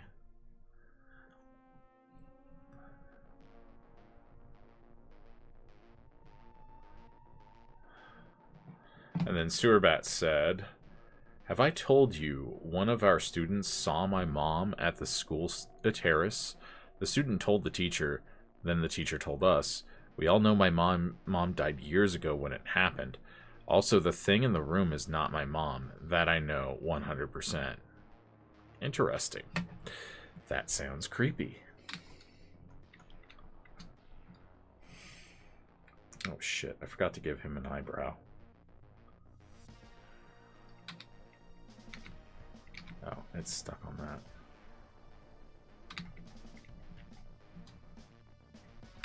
Better.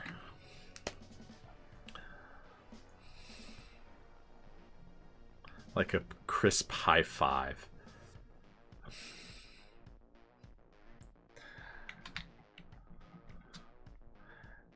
Yeah, I don't understand, like, the hatred for Spam, you know? Like, especially considering internationally, people love Spam. Like, Spam is, if you use it right, it's pretty good. Like, especially in Asian meals, like,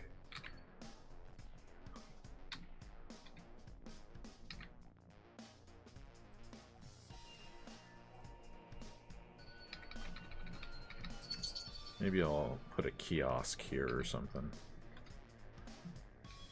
So everything's hyper-capitalistic, right? So Vjern would absolutely have competition here. I love my I love Spam in my egg fried rice. Oh hell yeah. Hell yeah, Lilypad. Absolutely. Where are you going, Jade? She's on the move. My mission is clear.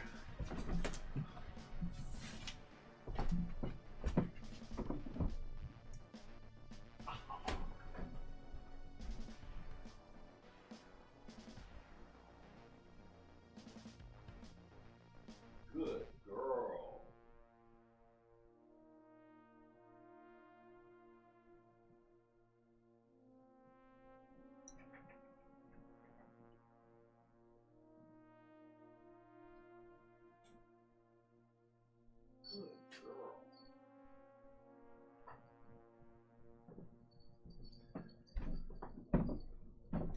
I had a thought just now.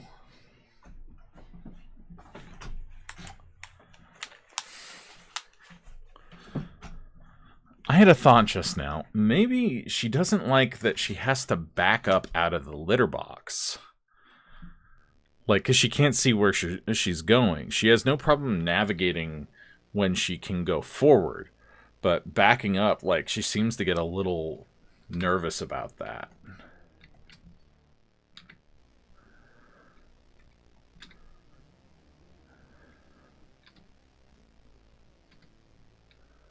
So I don't know how we would be able to solve that and make her feel better.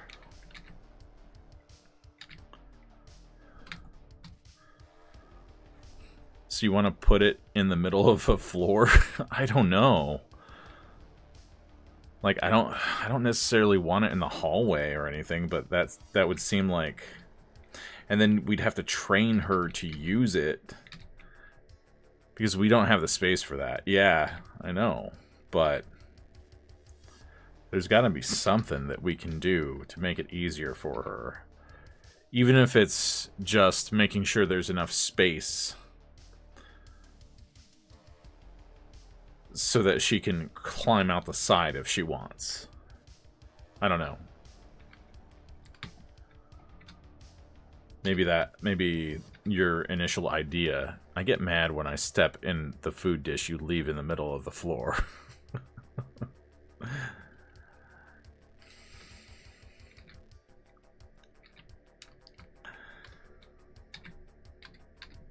Yeah. By the way, everyone, there is only 8 days left on the Kickstarter, so do click that link in the chat. Pinned in the chat, pinned in the chat, pinned in the chat. And pledge today. You can get chapters 1 and 2 of the Cyberpunk Battle manga that I'm working on right now, and there's going to be a solo TTRPG experience soon. Very soon. I'm working on it. And so we're working on it.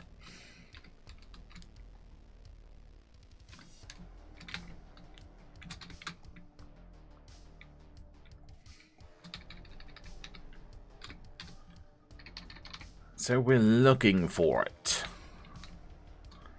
Looking for it.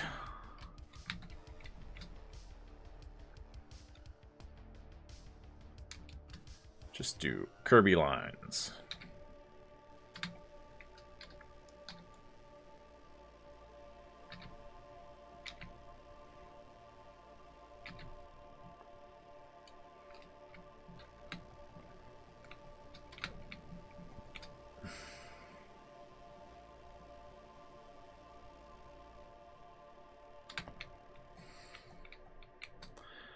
What's Kirby?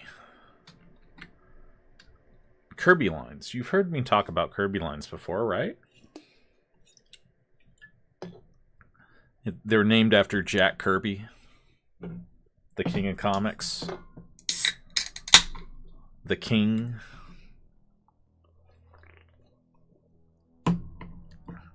I'd murder someone if I stepped in a litter box.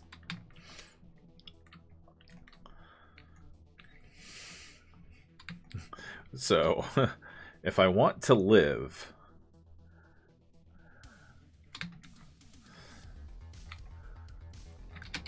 King Kirby. So, alright.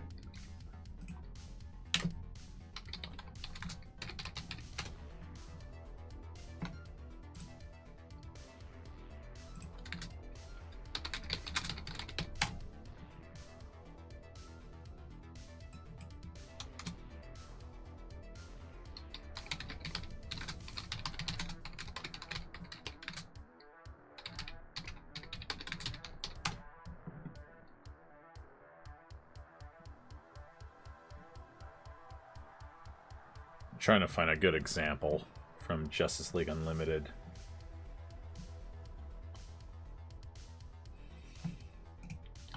Okay. I think I found one.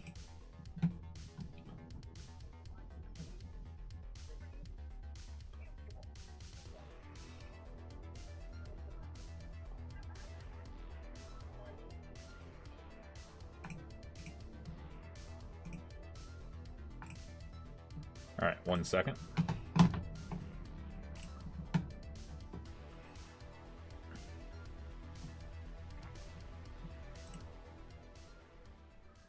So these lines back here, the black ones here, are all Kirby lines. It's what we call Kirby lines. Let's see. Also, Kirby lines.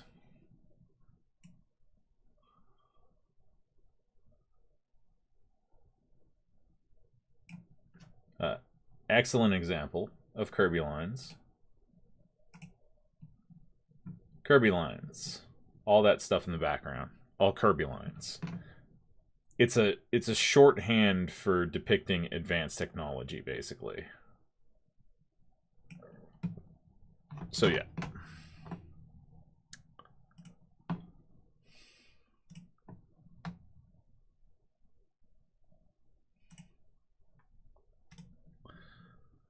Lines are lines. What is the point? I just told you the point. They're geometric, sometimes neons. So it's a silicone board with stuff on it, something like that? Not necessarily. They're just lines. Like, they're digital lines, and they're angled so that, like, usually they're lights. But they can also be engravings and stuff like that.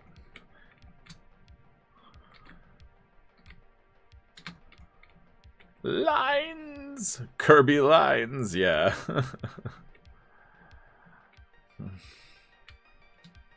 Yeah, but the pattern, I mean, that's how it looked somehow. Yeah, there's no set pattern to them, though. It's just an easy way to depict technology. 10 out of 10. Hey, I said that and you got mad. What are you talking about? No, I didn't. I didn't get mad.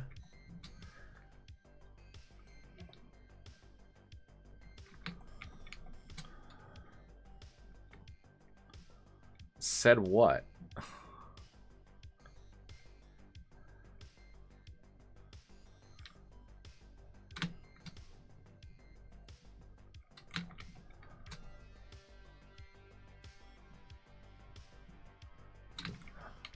I said lines are lines and you said no and then said they're just lines.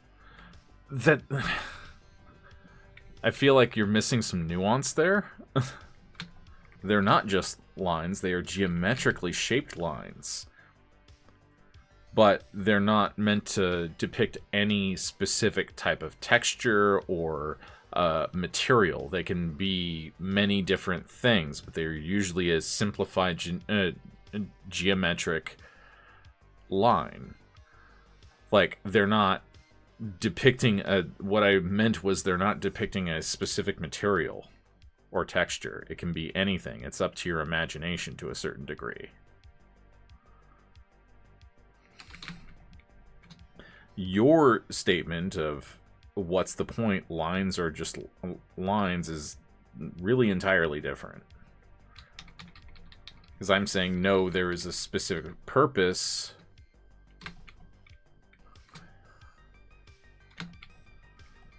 to these lines. Like, there is a stylistic thing. You're saying my lines are wrong. No, I'm not. You're just being obtuse. You're being a troll.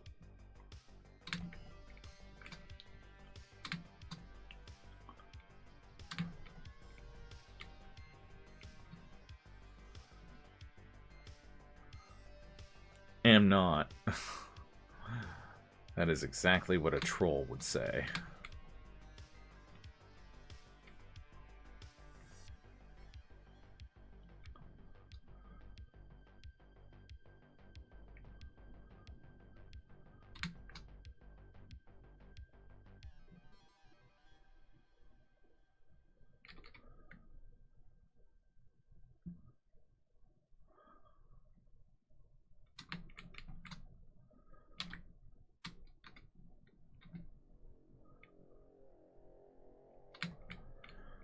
Yeah, I'm sorry that happened to you. Yeah, he's making me sound like a dick, and I was being curious. No, you were at the... Like, you do have a tendency to troll me, especially while I'm streaming, so forgive me for, you know... Like, you do like to mess with me, and you know that's true.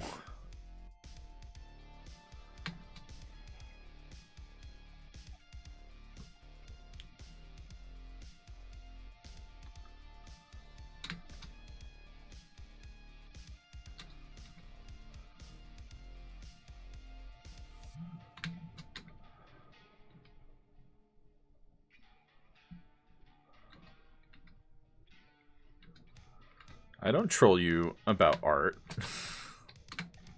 Eric has that reputation in my chat as well. What are you talking about? I'm not... I don't troll you.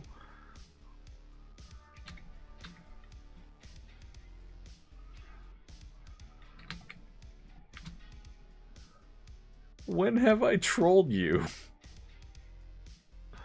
Lily pad? I mean, I'll make jokes every once in a while, but we live under the same bridge.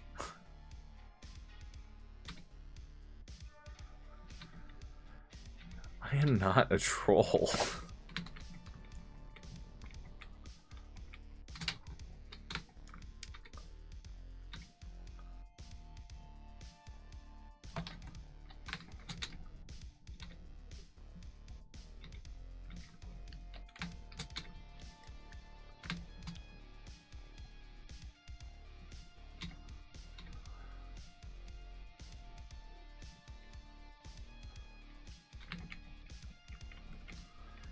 Just kidding. Fucking asshole. Oh, lily pad.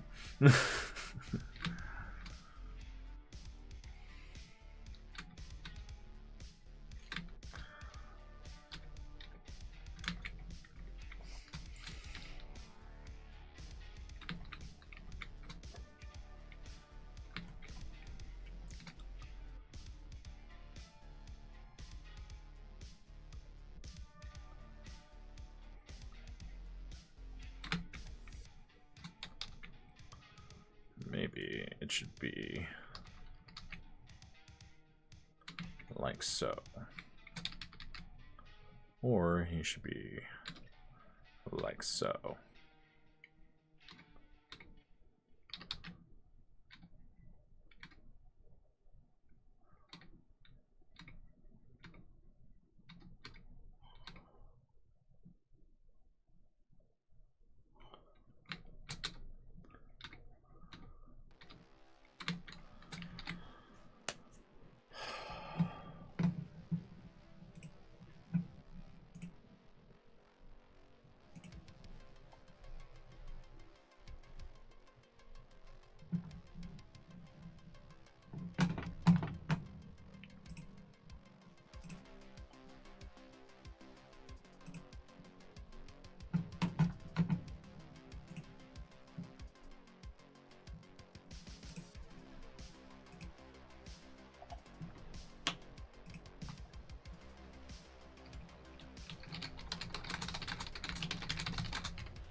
Alright, before there are any more unfair accusations levied against me tonight, I'm going to bed. You should water plants at home and at Mom's tomorrow if you haven't today. I've watered plants here today. Swipe to text isn't doing a great job. Bye, Quinn. Have good sleep. Yes. Yes, wife. Have a wonderful sleep. I love you, even though you do love to troll me. And it's canon. Okay, so do Mom's tomorrow, please. Okay.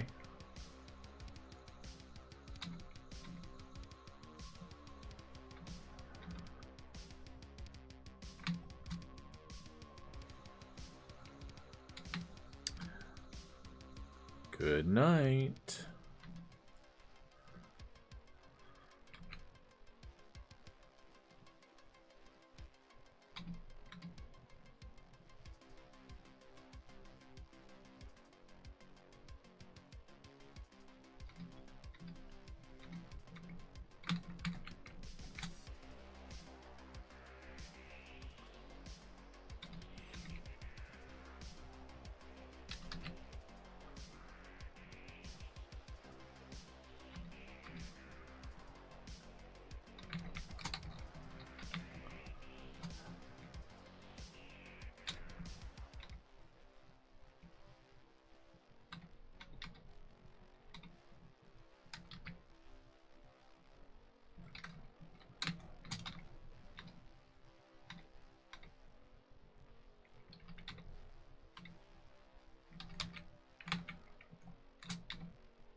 making good time, I think. I mean, given how complicated this page is.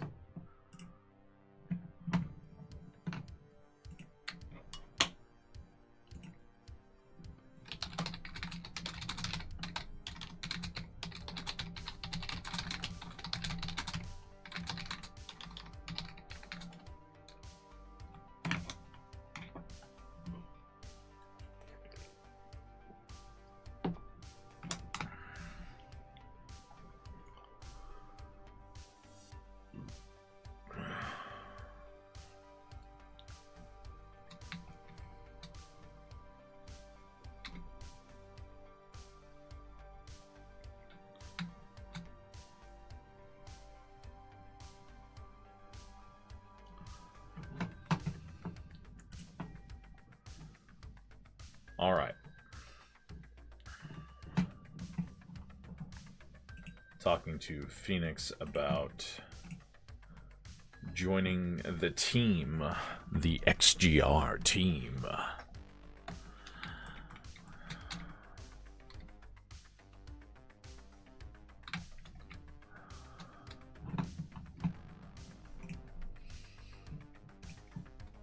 Because I gotta have my editor.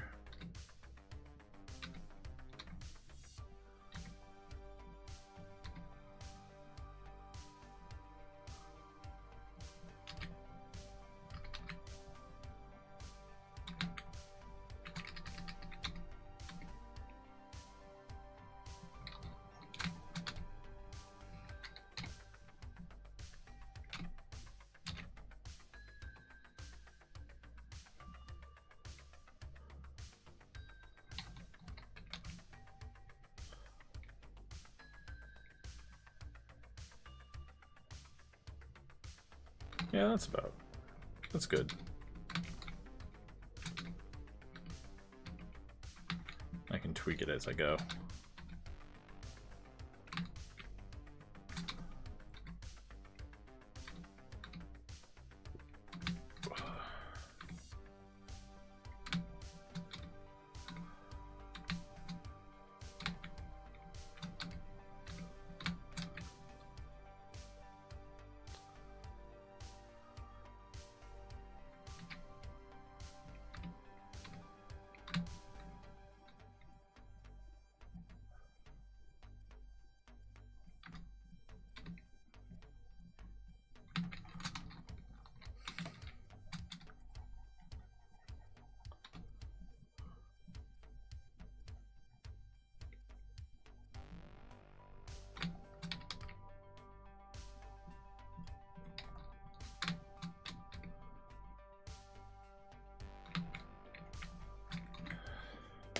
He's just a fucking huge guy.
Alright, we got an ad coming up in 1 minute. Please do keep in mind we do not have any control over our sponsors for tonight's show. They sent us an email in the dead of night, and when we opened that email, we suddenly had a strong desire to show you their wares.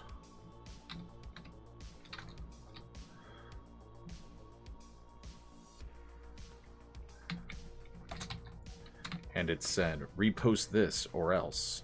7 years bad luck.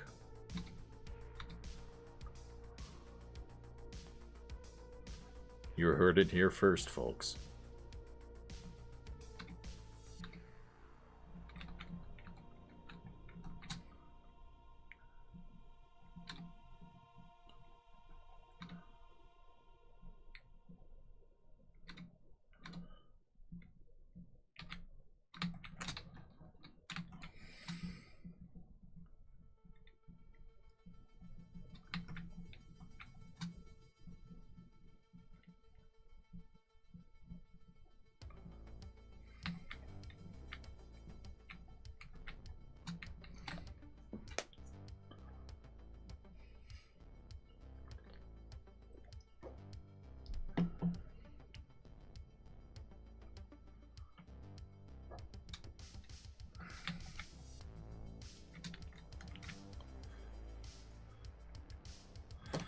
Starting to look pretty good. I gotta use the bathroom though, so I'm gonna take a short bio break since we have been going for about 2.5 hours.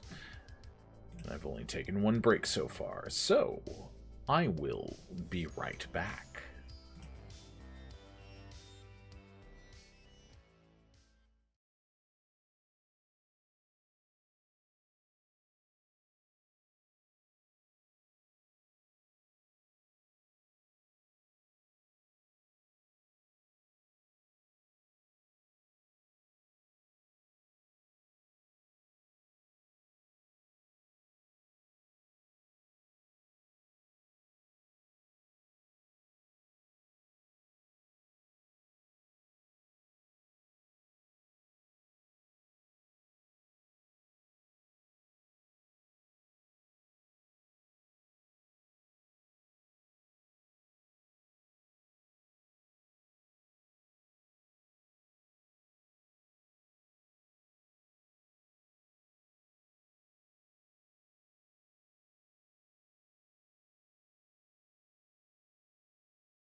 Go piss, King.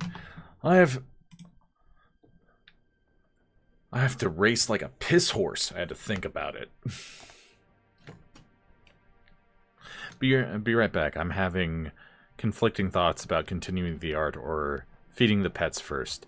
I do the later maybe just to satisfy it. Okay.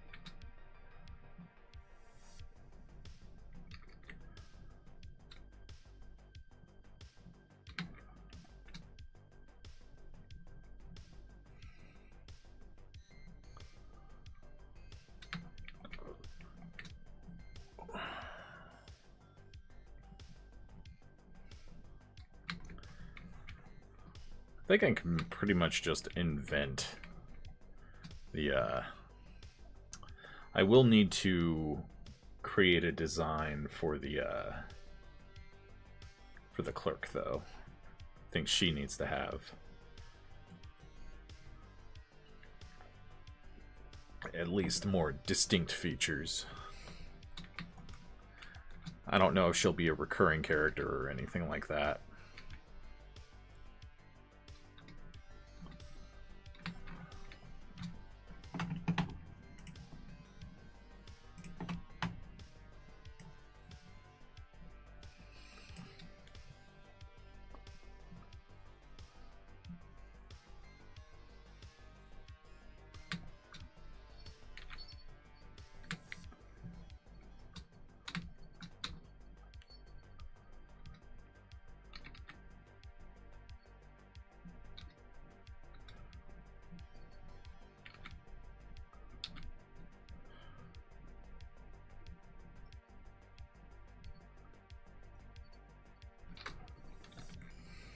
Do the same thing I did before.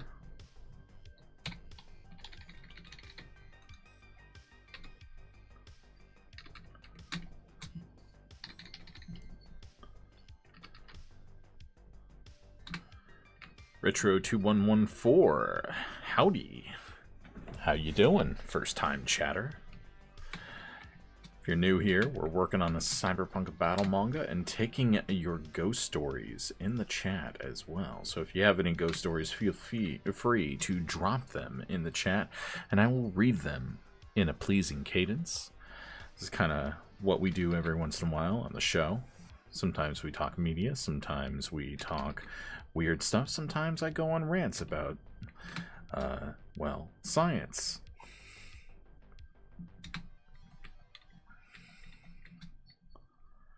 Cyberpunk battle manga is currently on Kickstarter, and there is 8 days left to order your books. I'm working on chapter 3, but chapters 1 and 2 are pretty much done. Interesting, indeed. I always pitch this Cyberpunk battle manga is that it's like Dragon Ball had a Lovecraftian baby with Akira.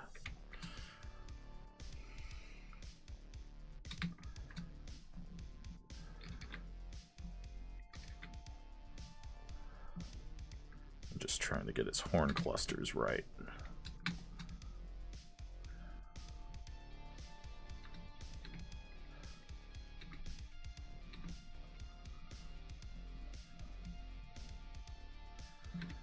But definitely because we stream leader, we try to embrace sort of a late night radio vibe.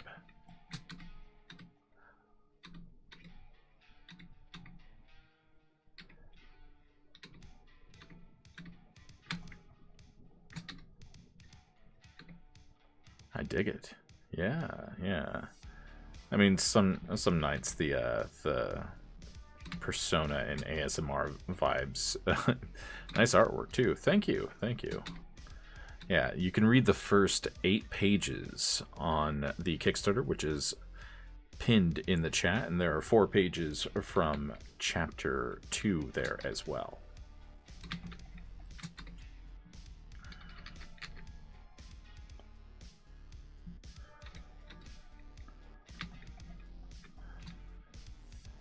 His horns from the back are really hard.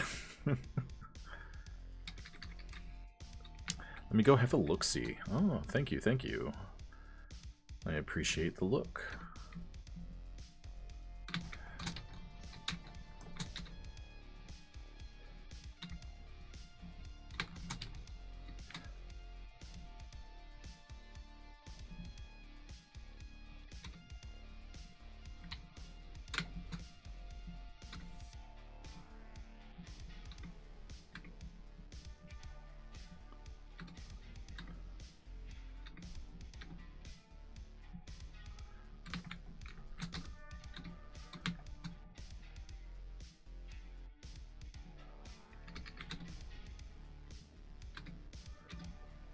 These need to be angled a little more.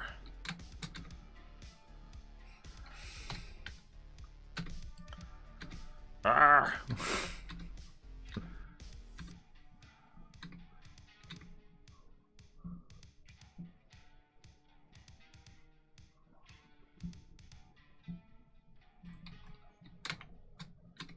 that's basically what they would look like from this angle if I'm rotating the images in my brain case. And then something like that. And it can be tweaked later on.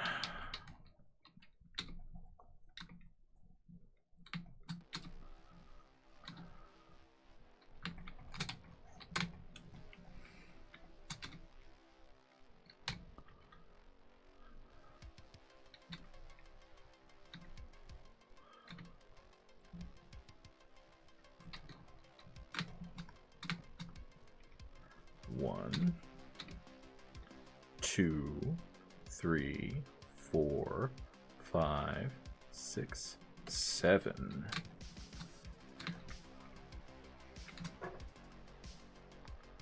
I need that turned off.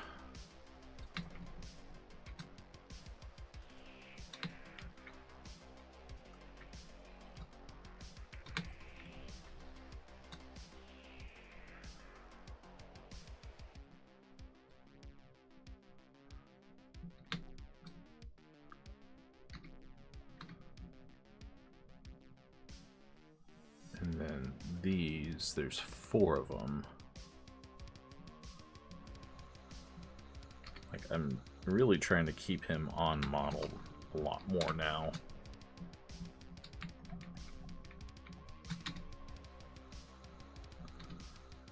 I feel bad for people having to draw his his fucking spikes.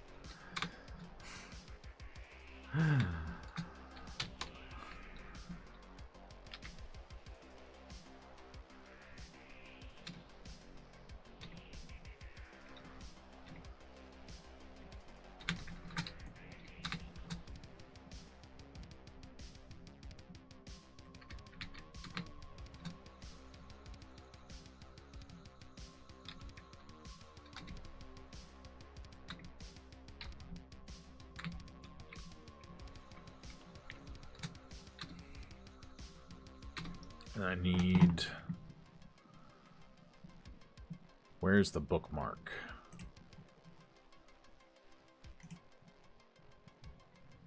This is the wrong one.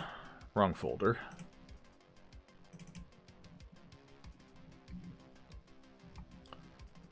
I really need to do an updated sheet for him.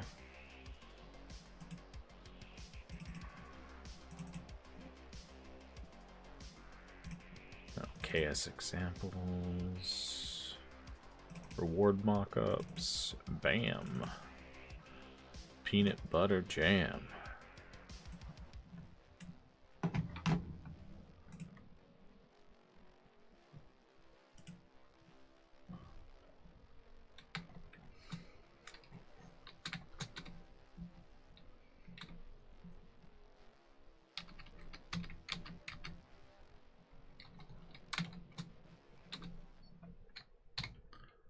I have to just sculpt away at it.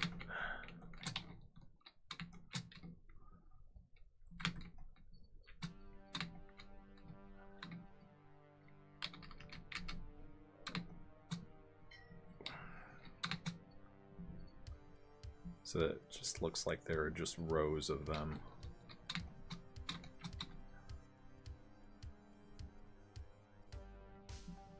So I'm thinking like 3 rows makes a decent amount. Like unlike Saiyans and stuff like that, these horns are technically, they can grow, but they don't change shape unless they get cut off and regrow.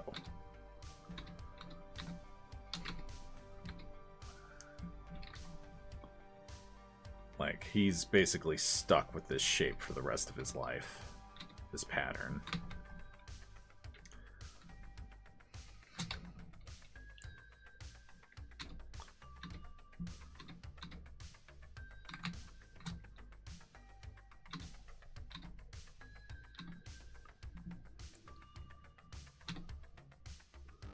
Thank you for the follow, Retro.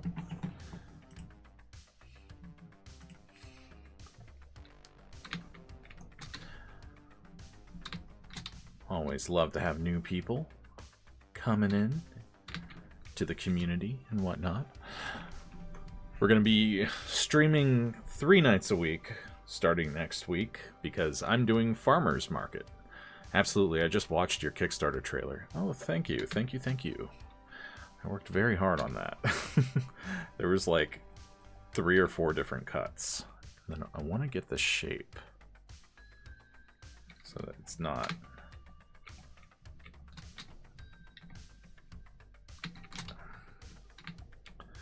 As an aspiring comic author, def want to be here more. Awesome.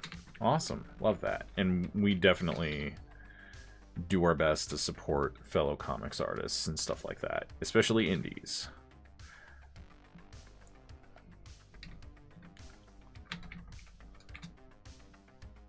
Especially indies. So what kind of stuff are you going to be writing about for your comics? My stuff's usually a blend of different genres, but like I don't just do the battle manga and cyberpunk aesthetic. I can also do horror. I haven't done it in a long time, but I also do book covers and stuff like that too. And I was just talking about how comic writers like if you're just a writer. And not to like disparage that at all, because for a while I gave up on the art portion of everything.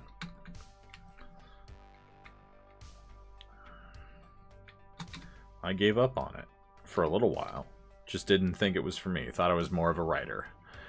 Well, so that's a tough question to answer because I try to challenge myself and dabble in multiple genres. Oh yeah, I'm the same way. For the longest time, I'm a published author. I have 6 books out, basically, in the genres of cosmic horror, dark fantasy, and cyberpunk. And then I also blend them, too. I cross-pollinate those genres a lot. So people like... my peers like to joke that I'm authoring on hard mode. But I think I was authoring on hard mode because I wasn't doing live events. I did a live event recently that was kind of set up like a Comic-Con called the East Coast Punk Rock Flea Market, and I cleaned up. I did really well. Like I did a special printing as sort of like a test for the pilot chapter of XGR, and it damn near sold out, which was important market research for me.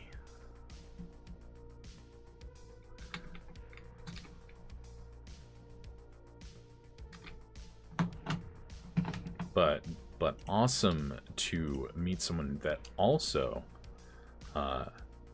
jumps around and blends genres a lot.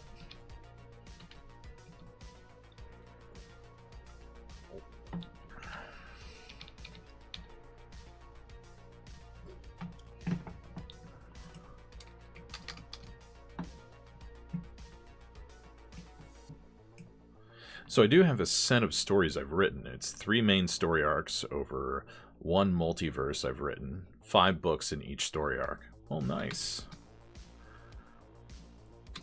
Are you thinking about kickstarting that? I know for writers, and this is the thing that I was trying to say earlier, is that writers have it rough because they have to pay for the art too. So me, I can create a bunch of different, rewards that because I can draw. It takes me time to do that, but I can both write and draw, and that's a huge, like, that is a superpower in this.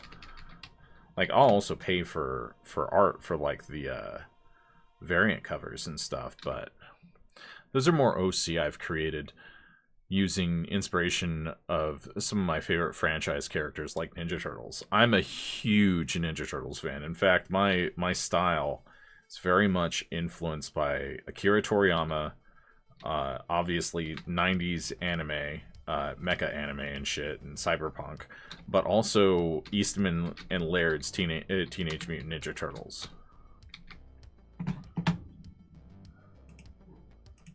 Like, I loved the original black and whites. Like, I love everything else too. Like, I love the IDW comics and everything, but there's something really special about those original black and whites. They're so good. So sadly, I don't draw. However, I kind of like Peter Laird and Kevin Eastman, my best friend is illustrating for me. We've started our own publication and are working on getting it going. Mirage Studios are different indeed. Oh, hell yeah. Hell yeah, that's what I like to see. Alright, alright. Yeah, I'm not working with a huge team. Like, I've got a chibi artist. I'm getting my book editor on the comics now. Now that we're kind of getting some funds coming in for production. And I want to make sure that I'm, you know, getting good feedback and stuff, because beta readers are great, but sometimes they don't think of everything.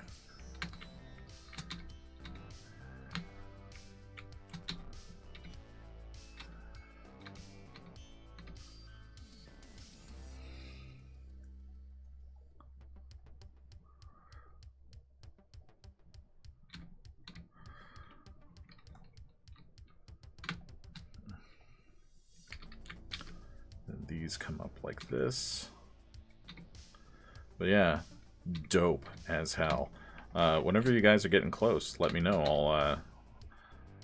I'll answer any questions that I can about the process, because Kickstarter is hard. I've got Spider as an illustrator. I've got my friend Jamie as an editor, and then I have a really good IRL friend of mine that handles us tabling.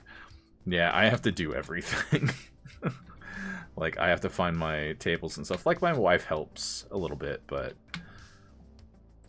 you know, I am kind of a lone wolf navigating this business.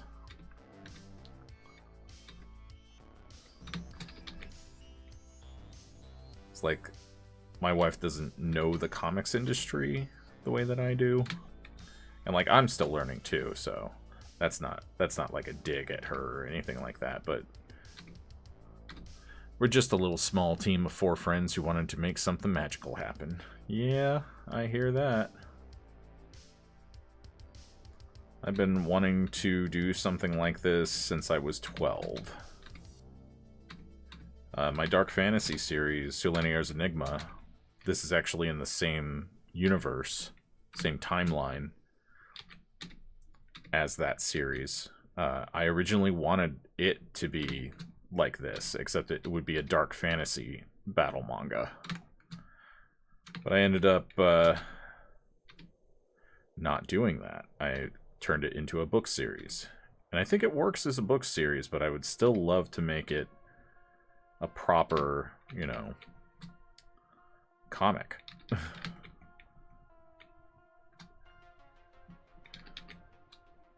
Gotcha, gotcha. Yeah, absolutely.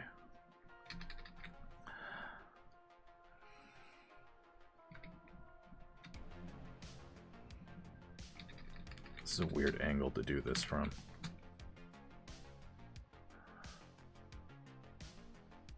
I think it would be like that. See, I started Slingshot Studios, and we do both comics and novellas. Yeah, actually, I've found that, like, at least with this first event, the synergizing the books and, like, I do novellas, I do short stories, I do books. Like, I've written, like, 11 books, basically. One of them won't ever see the light of day. Others are currently in drafting or in developmental editing. Typically, my novellas are anthologies, though. That's cool, though. What genres? You mind me asking? If you don't mind me asking, rather. If I can learn how to talk tonight.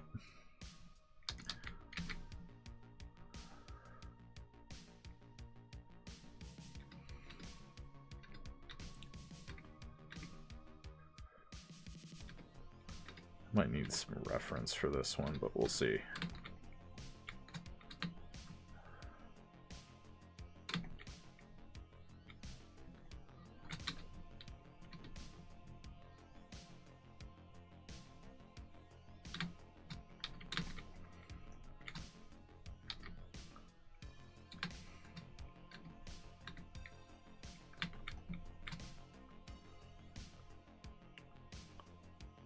Then he's got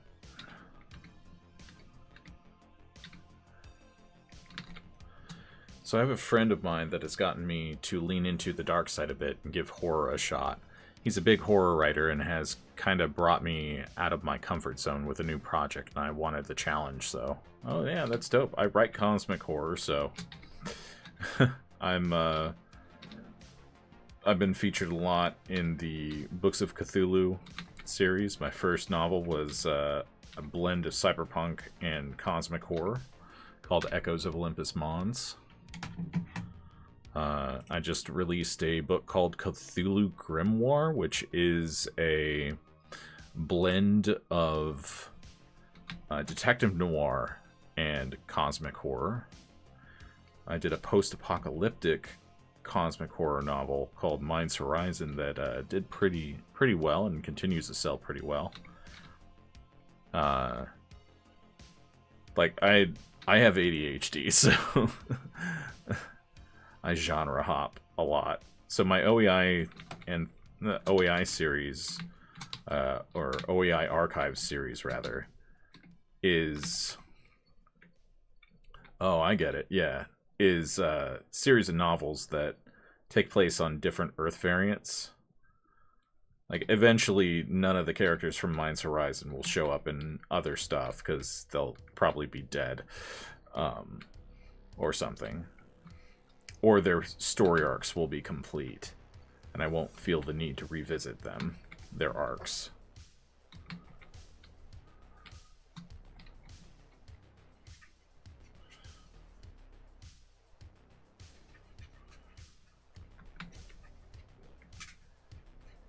I think that's right.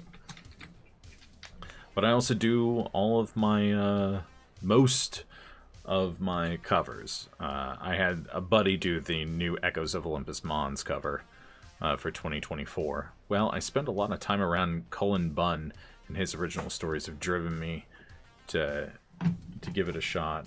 I'm not familiar with them.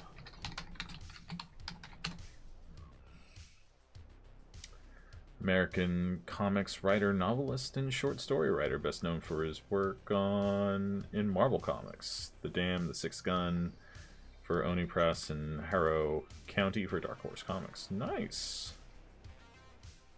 Middle grade novel called Crooked Hills.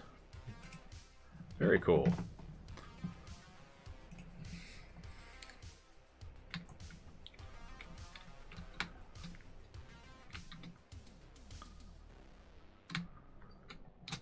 He's written some Deadpool stuff.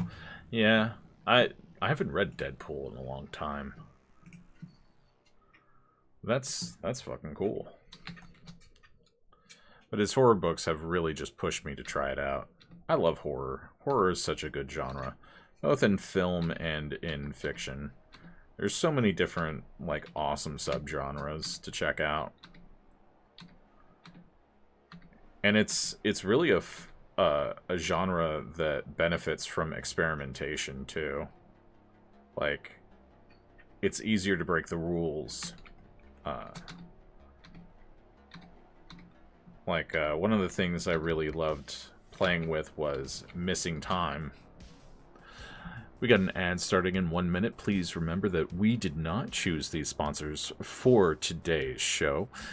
Instead, they dragged us into a blind alley at knife point and forced us to show you their wares. If you haven't checked out the Kickstarter yet, please check it out in the pinned comment in the chat. Pinned in the chat, pinned in the chat, pinned in the chat. There are only 8 days left to make your pledge and order your books.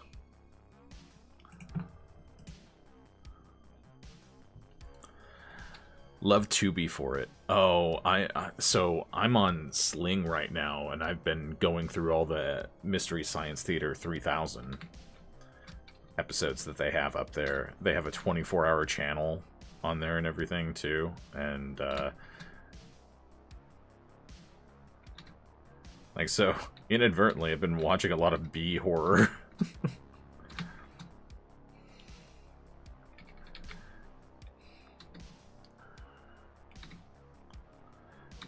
But definitely I've heard good things about Tubi as well.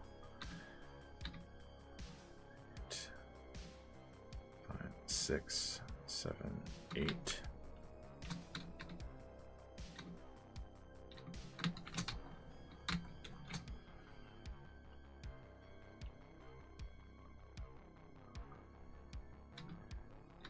But I've definitely been out of the game a long time, as far as comics goes. Like, I've dabbled in webcomics and stuff, and this is kind of like a spiritual successor to one that never really got off the ground, combined with a bunch of other ideas that I've had laying around, serving as both a continuation of Neo Rackham and more, and Seleniar's Enigma.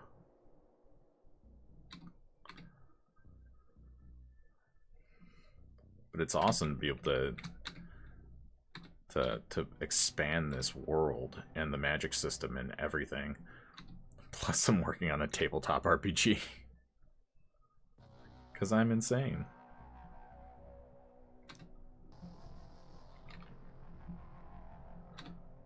Alright, welcome back, everyone.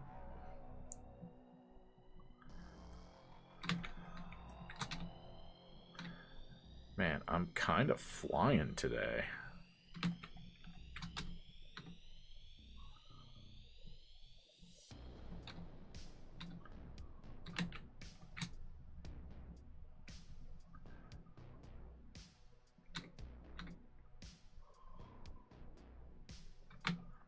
This time, I definitely need...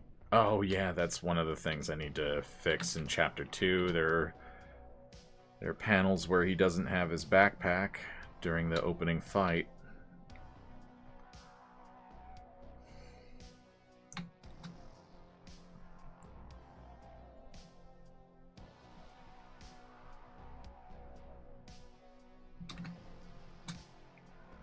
Yesterday, I was struggle bossing.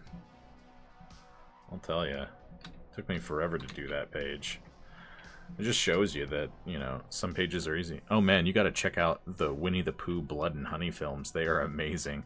I've heard mixed things about them. Like, it's amusing to some people, but, and, like, also, there are others that just don't like them. I'll check them out. Like, I'm a big fan of films like The Thing, Alien. I mean, obviously, I'm really into cosmic horror, so that makes sense. That checks. In the Mouth of Madness. I love John Carpenter. He's one of my favorite horror directors of all time. Big fan of Sinners as well, as a recent example. That's a fantastic twist on a vampire movie.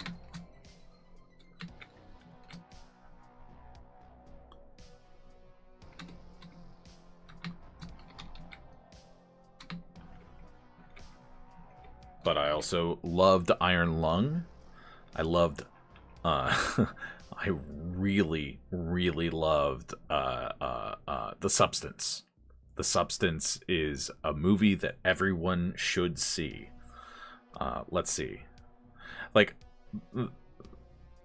there's a link between all of these modern horror hits, too, because they all include a lot of dreamlike imagery. As far as comics go, I've been trying to get into Man-Thing. Yeah, I haven't been reading as many comics and, like, other than rereading stuff, and I have all of Invincible at my disposal, but I haven't had time to read it. Like, I've been so busy just running my company. It's really hard. But hopefully soon I'll have some time to actually read some books, you know? Like, the Kickstarter has taken most of my time. I also have tons of IDW TMNT to get through. Like, I have all these collections. I have up to, like, Volume 9, and that includes stuff that I haven't read yet. That because I read up to, like, issue 100 or something before I fell off years ago.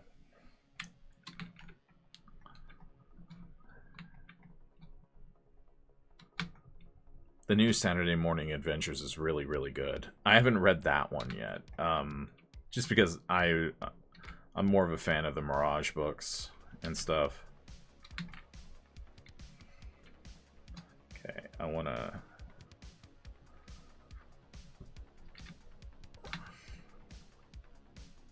Like, I'm not as big into the 87 series, I guess. It's a good way to put it.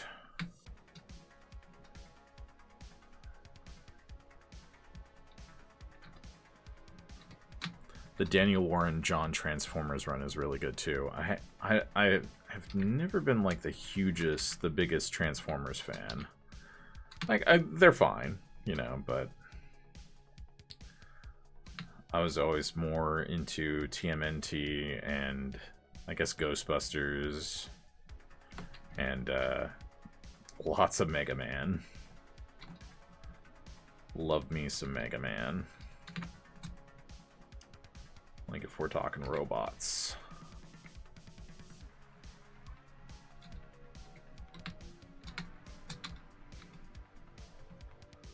Like, I almost like the idea that it's kind of a beat-up display.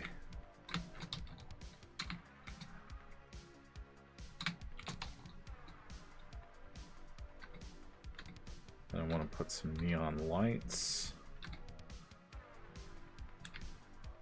Or at least mark where they're going to be, because you're not going to be able to see them here.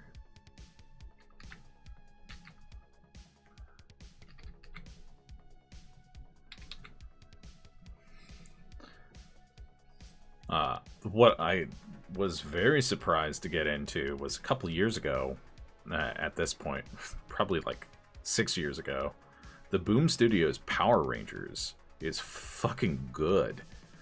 Like, I got hooked on that series, read a lot of it, like, once they got past like the Shattered Grid story and stuff and started doing other stuff. I kind of dropped off.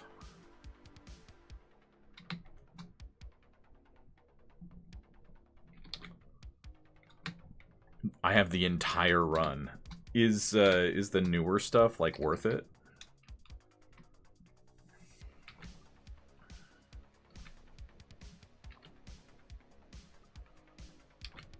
Well, I'm missing like 30 or so issues, but I have almost the entire 129 book set. That's awesome. Yeah, those were really good. Like, I never thought, like, that's how they should handle any kind of rebranding or reboot. They should take their inspiration and adapt that version. Like, that shit was dope.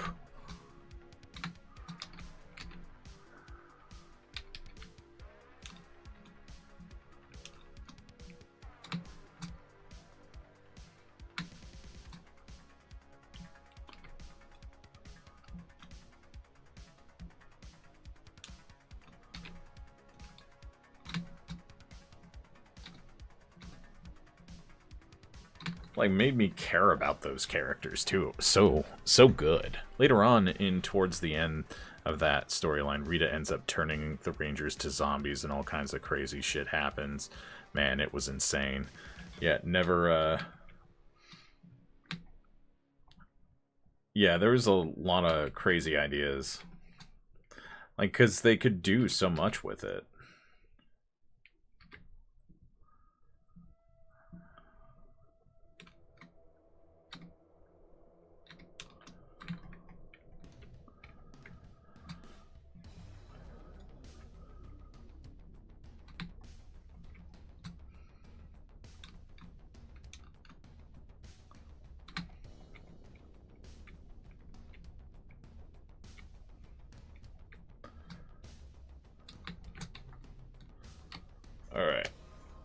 this panel is definitely taking a little longer. We have 2 hours in show left.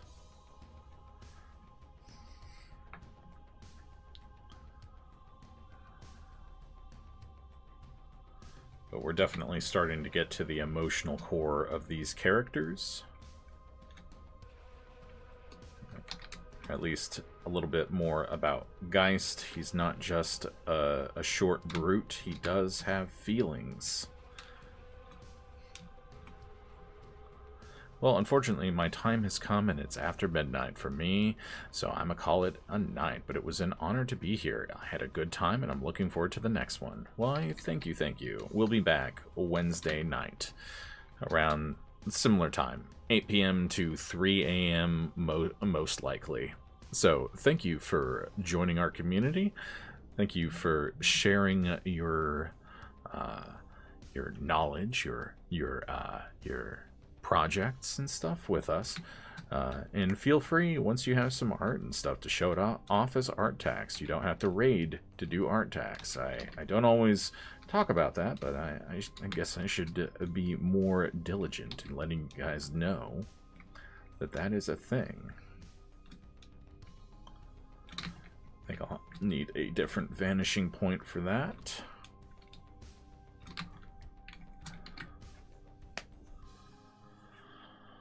And have a wonderful sleep. Thank you so much for following.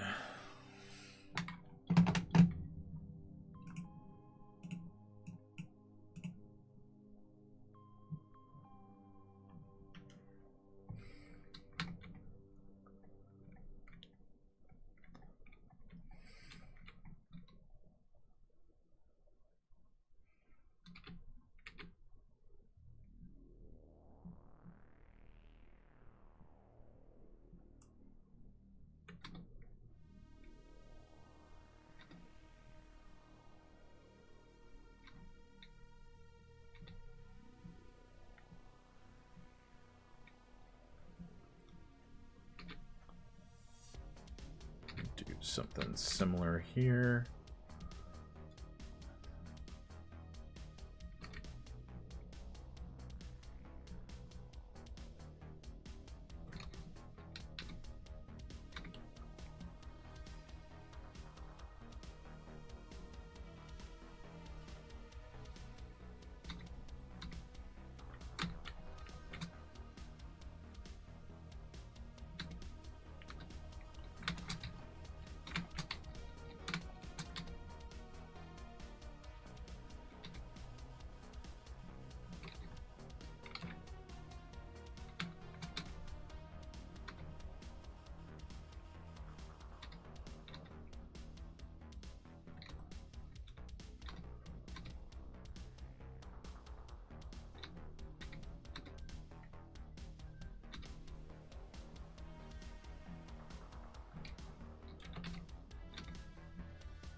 Most of those are blocked by him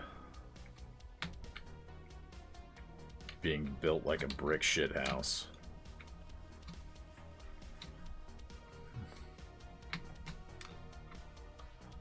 I'm not gonna do round tables.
That's a good idea.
I also want to do some other background characters.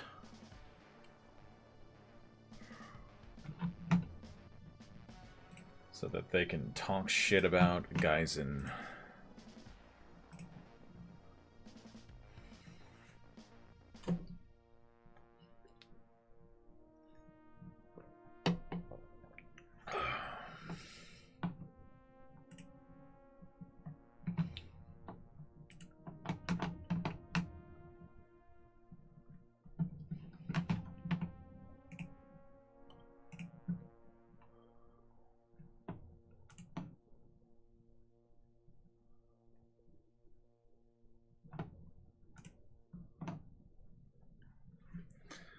Kind of kicking ass.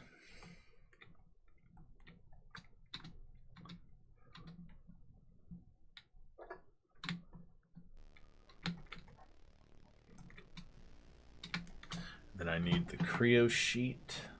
I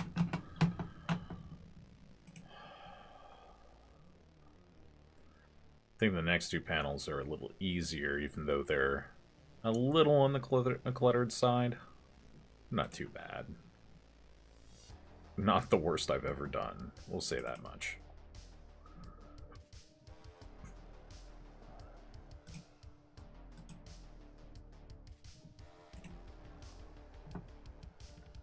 Come on, I opened this file. Open. I'm really proud of that Krios design. Here we're going to see them in their natural form for the first time.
So, like, some of them who never use a biosuit, they outgrow being able to, basically. They become too large. Refreshed. Why? Thank you for the refresh.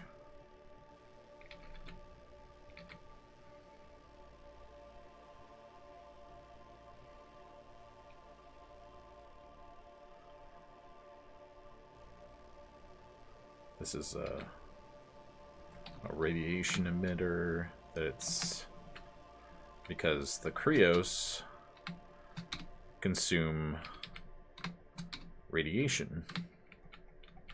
They eat it.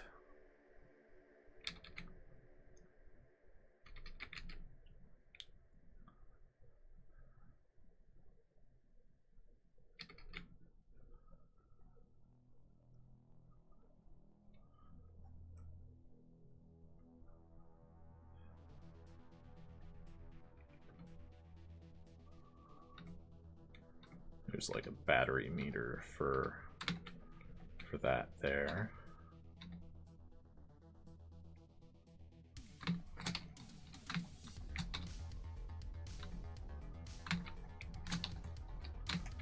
Some of these things I'll be able to reuse in the RPG as well. Like just take the artwork.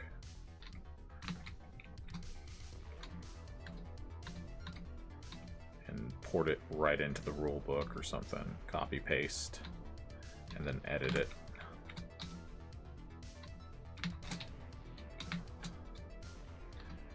Work smart, not hard. But also, much like a lot of different IPs and shows and things like, the look of something can evolve over time. I think we obsess with perfection, having a thing be fully developed, but really it takes time to develop something like this. Time for it to evolve. I think that's okay.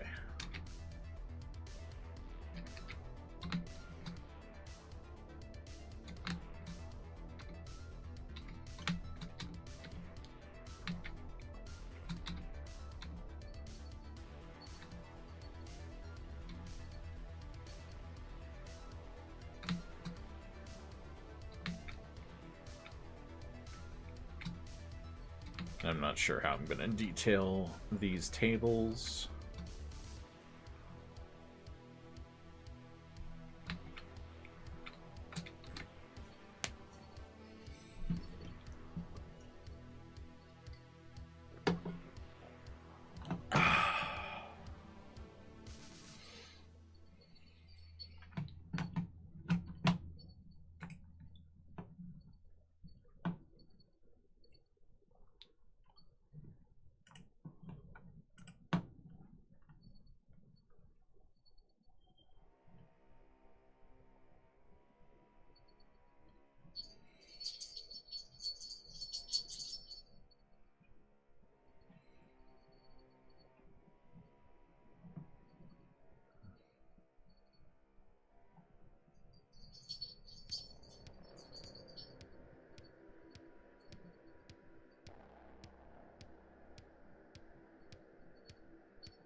just the stools that they have.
We have an ad coming in just a minute.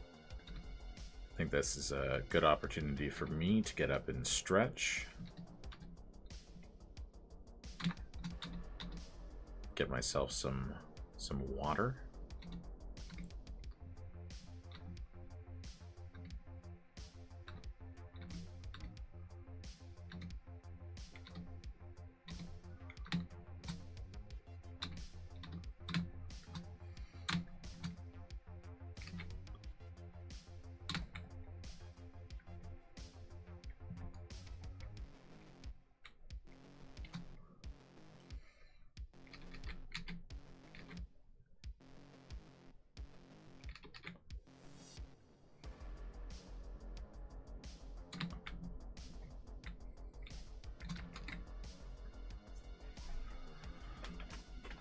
Well, there. It looks like there's some customers.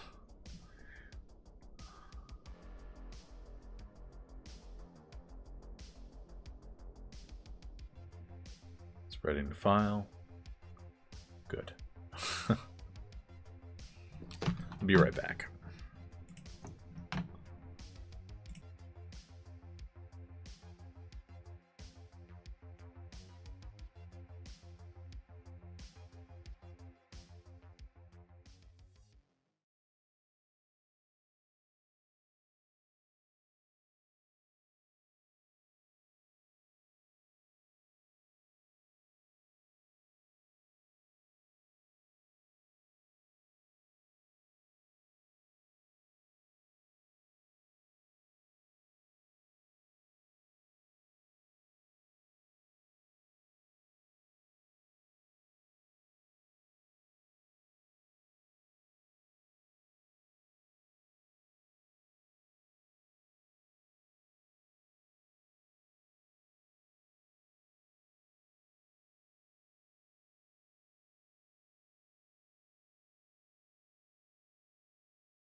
Alrighty then, I am back. Doing the thing.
Just hammering away at this panel.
A hammer doesn't seem like the most efficient tool to draw with, I must say.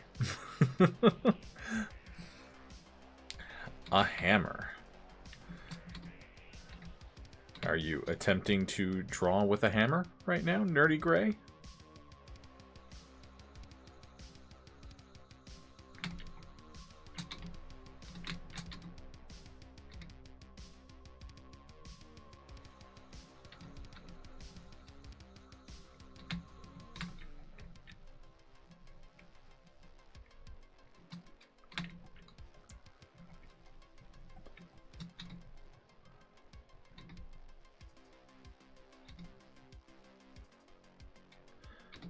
You said you were hammering away at the comics, so I felt the need to be a smartass.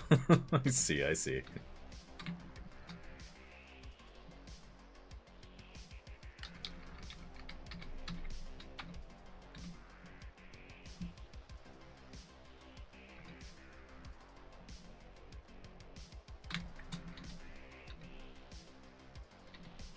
We're sprinting away. Slowly. Does that work? How does one slowly sprint? Very carefully.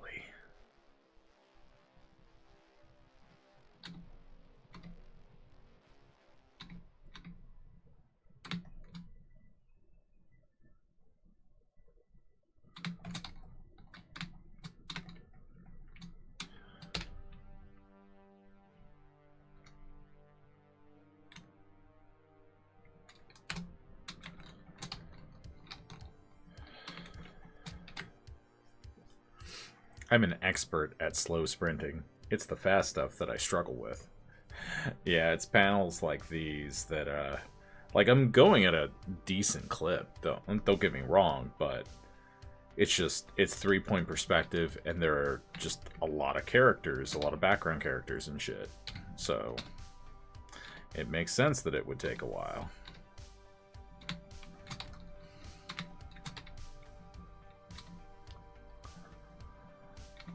That was like earlier, like, how many establishing shots did I put in this thing? Like, no, I'm sure I was nice to myself. I'm sure I didn't do as many as I did in Chapter 2. I have. Oh yeah, it looks loads complicated, but it'll be pretty dang rad when you finish it. Yeah, absolutely. Like, I've been excited to do this one for a while.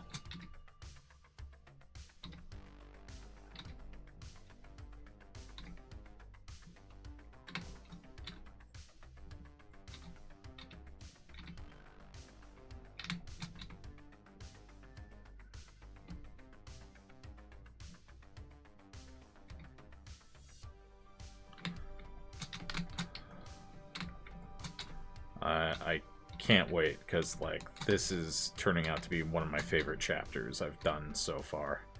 I'm sure I'll say that, like, every chapter or so, but... but I feel like I've improved a hell of a lot.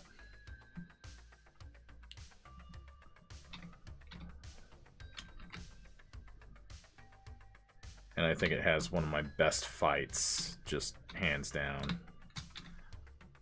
I mean, obviously I gotta finish it, but...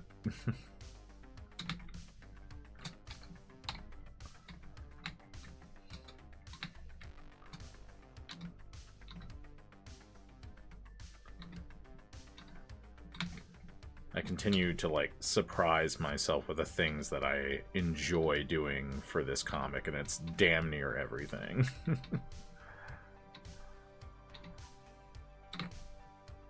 Like, I wish I could spend more of my time working on the comic, but business shit has to get handled, you know?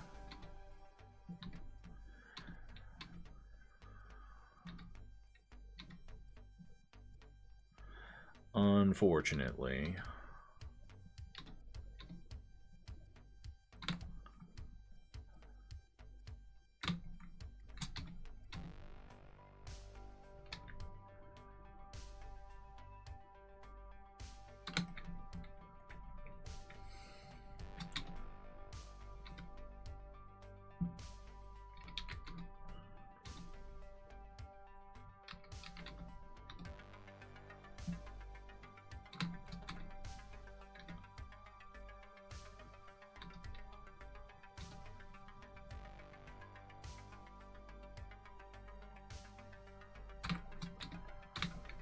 Thank you for the lurk refresh, Sewer Bat.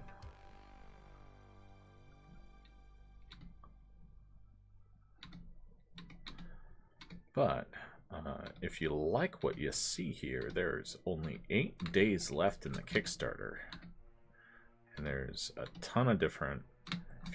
If you just want chapters 1 and 2, there's an option for that. There's variant covers. There's all sorts of stuff. Reasonably priced for an indie book. One of the reasons why indie books tend to cost a little more is because we don't have a big-ass corporation backing us. You know, DC and Marvel and even Dark Horse can afford to charge $3.99, $4.99 for their stuff, but like if we don't want, if like the buy-in for a large run is a lot of money for an indie. You know, so it makes more sense for us to go with something like Comics Wellspring to do short runs for live events and stuff like that. And that's what I'm starting to get my feet wet with.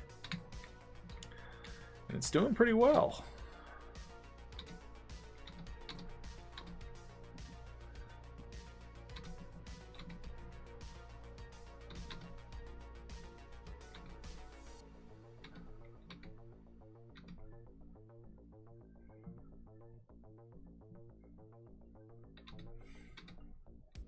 I just had an idea for a new horn style to come out of the eyebrows or the brow ridge. That could be fun.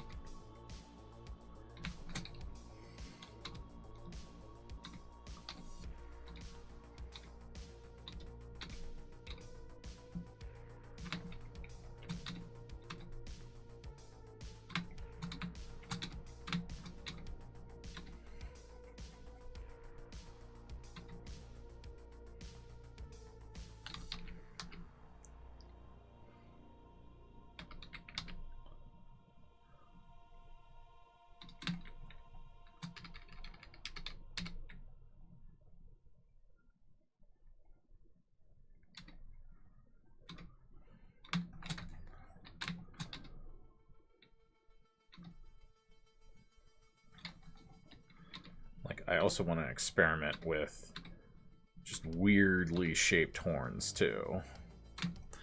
The big boys get all the fancy toys for large print runs, but the indie folks got flair that DC and Marvel just can't replicate. That underdog spirit, fuck yeah. You are exactly right. DC would never print a book like this. It's too risky. It's too out there, you know? We'll see what Dark Horse thinks in a few months.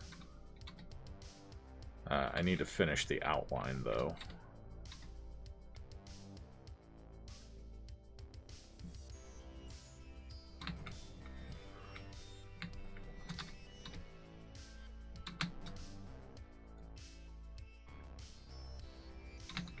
Yeah, that's kind of cool for just like a character that you're not going to see much of. I think you can kind of see some feminine features there.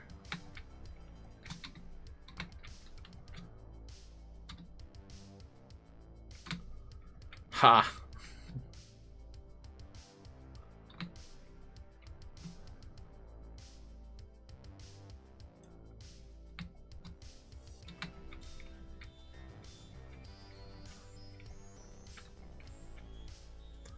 And we'll see.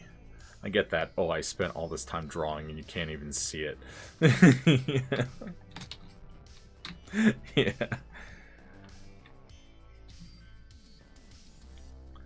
But we've got the background characters done. I'll probably worry about like floor texture when I go to the inking stage. That's when I usually lay in shadows and shit like that. Because we do need to get done sometime tonight with this page. And my dumbass thought, yeah, I'll get 3 pages done today. Looking rad, nice scene. Thank you. I'm so... like, the world building for this just feels like... it feels right. Feels dope. I can't wait for people to read it. This whole chapter feels like it's becoming what it's meant to be, finally. Like, I think chapters 1 and 2 are good, don't get me wrong. But, you know, there's just something that happens with experience as you continue to build your story, and it should get better. It should get better. And better. And better. Not only as your ability increases. We got an ad coming in 1 minute's time. Sorry about that.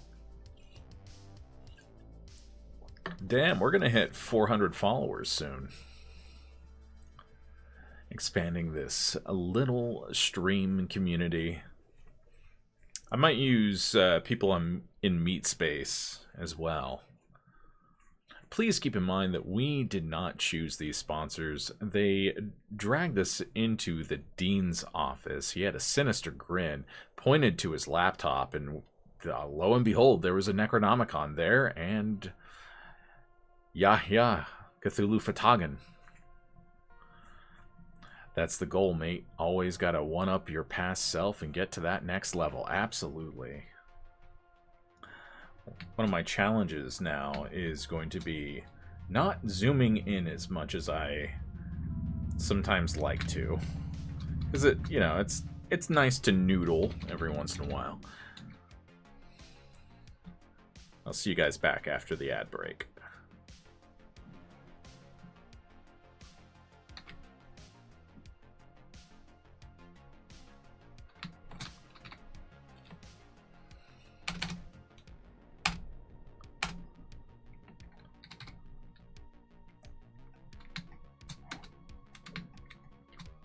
That Necronomicon is taken over. Yeah. He's that guy.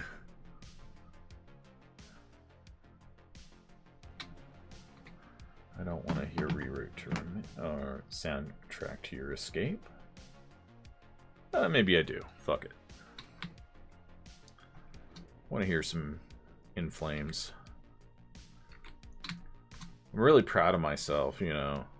I met someone at East Coast Punk Rock flea market that really loves In Flames, and I'm a huge In Flames fan as well. But they also love the new stuff, like even past Sense of Purpose. Some people like don't fuck with Sense of Purpose. I still like Sense of Purpose a little bit. It's very different though, and they fuck with the whole catalog, like the new shit too. And I was nice. I was nice. I did not shit on everything. Welcome back, everyone. I was just mentioning that I was very proud of myself for not shitting all over new In Flames when someone mentioned that they like their newer stuff too. And we're back. Yes, yes. Yes, yes.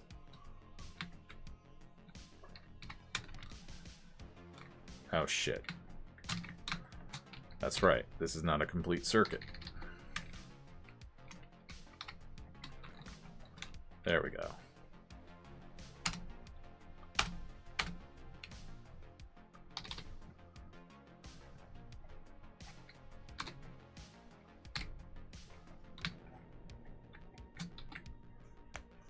Alright, the last two panels are going to be easier, I think.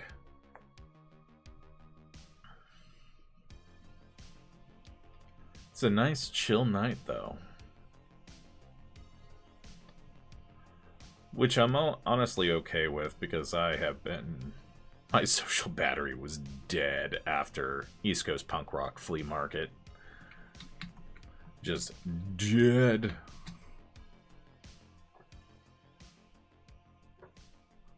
Alright, though. That's looking dope.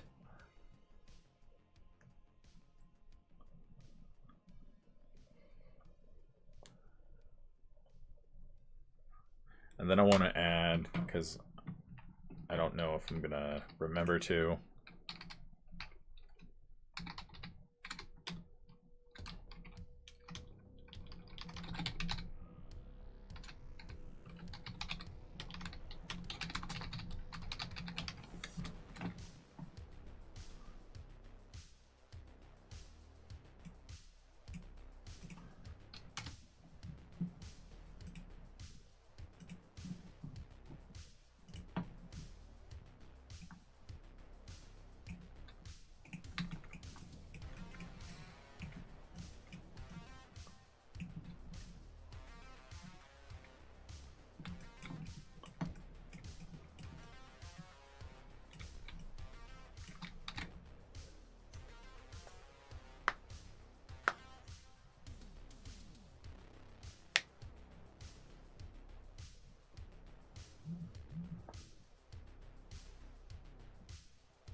Alright, here we go.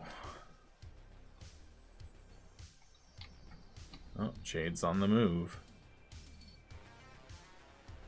You coming back in here?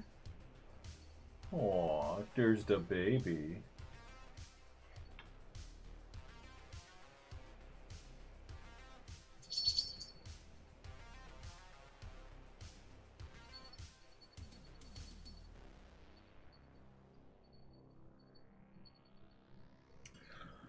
My baby cat.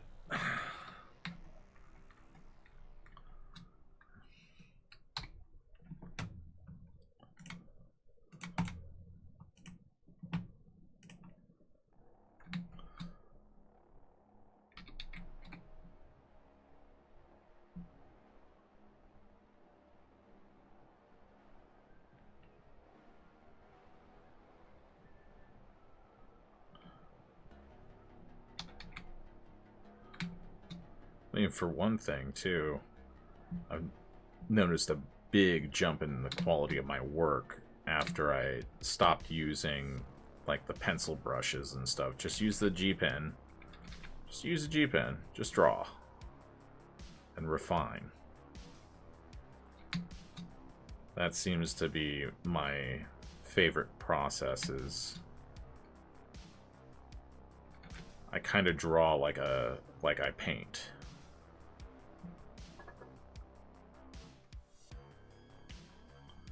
I like to refine and refine and refine until I'm satisfied. Or until my internal art budget is maxed out.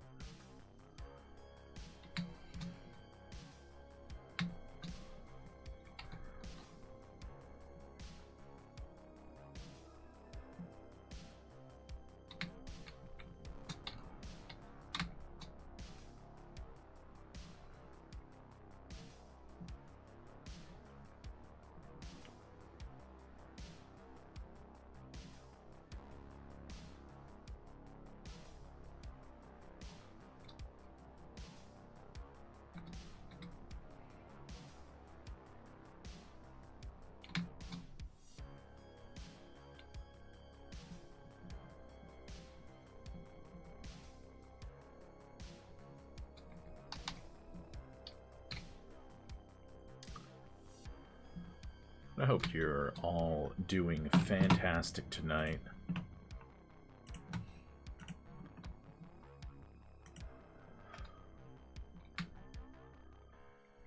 I'm having a blast.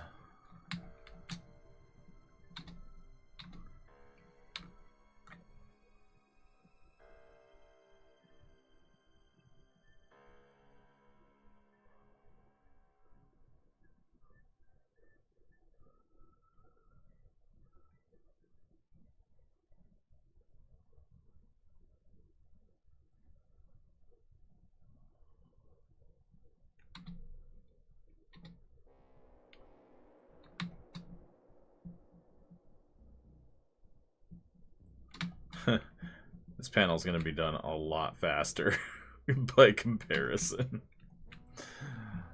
Like, that's why work on comics varies so much. Like, speed depends entirely on what you're doing.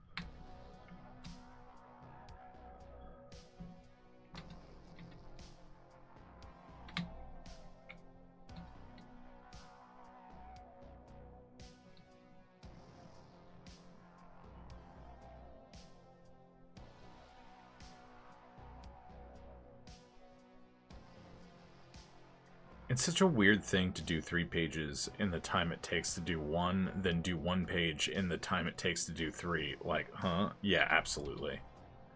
It's fucking crazy. But, you know, you just have to remind yourself that's the art budget.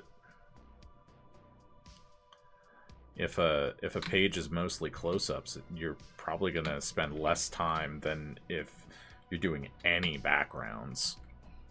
Math not mathing.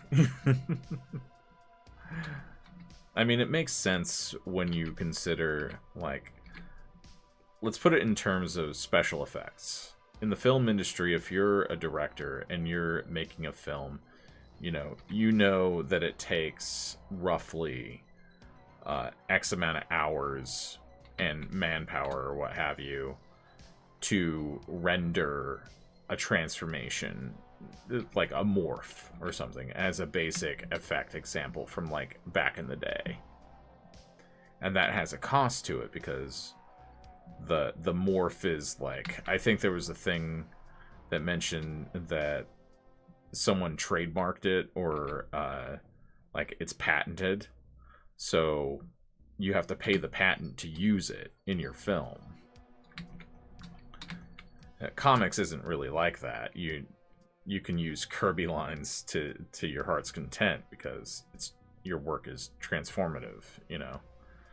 And it's not like an official thing. Kirby lines aren't like owned by Kirby's estate or anything like that. That'd be pretty weird. But there are things like that in special effects. But, like, say you're gonna know that certain types of CGI take fucking forever to render.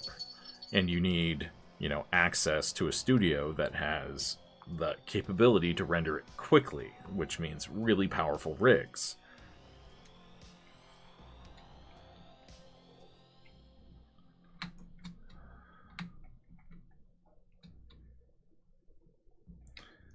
Everything has a cost.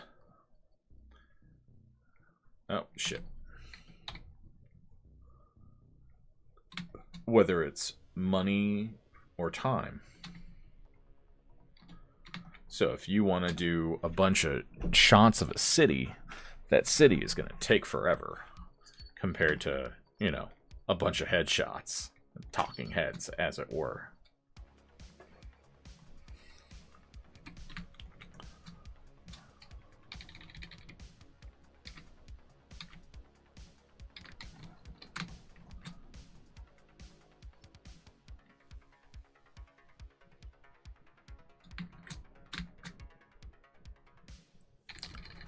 True, true. Yeah, yeah.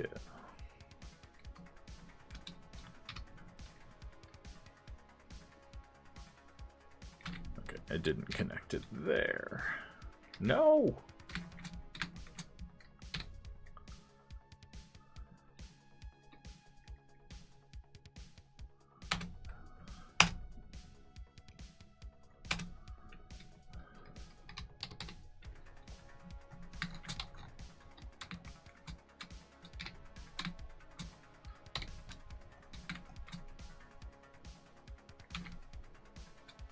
Sometimes you gotta do the thing that takes longer, but it makes for better reading. Yeah, absolutely. That's why this chapter is 26 pages instead of 23. And that might become the standard length for the for XGR in general.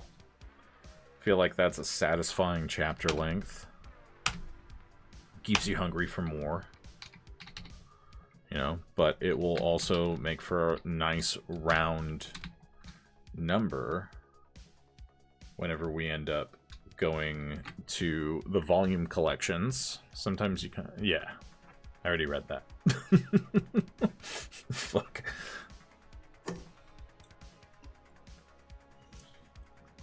Oh yeah. Gonna have to do the kitty's meds soon.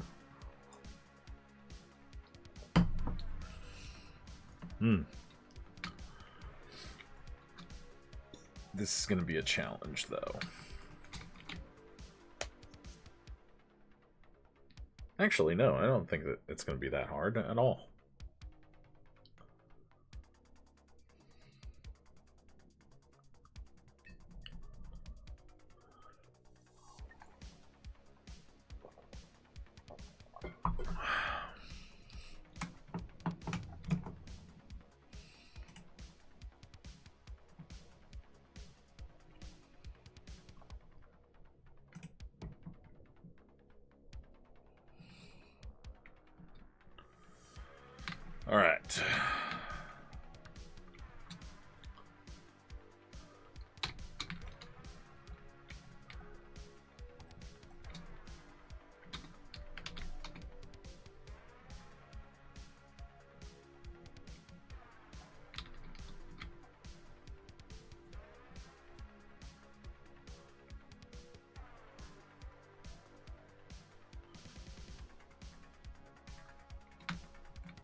It's also pretty rad because comics can force you to grow as an artist, kind of putting you through the gauntlet with drawing things you're unfamiliar with because it's in the script. Yep. That's 90% of where my growth comes from. Before doing this, I always considered myself more of a writer. But I've found that I really love doing both. Even though it takes longer than putting out a novel, you know. I mean, for the amount of story you get, you know. Like, I've never drawn a sci-fi toilet before until FITV. Laughing my ass off. Yes, yes, yes.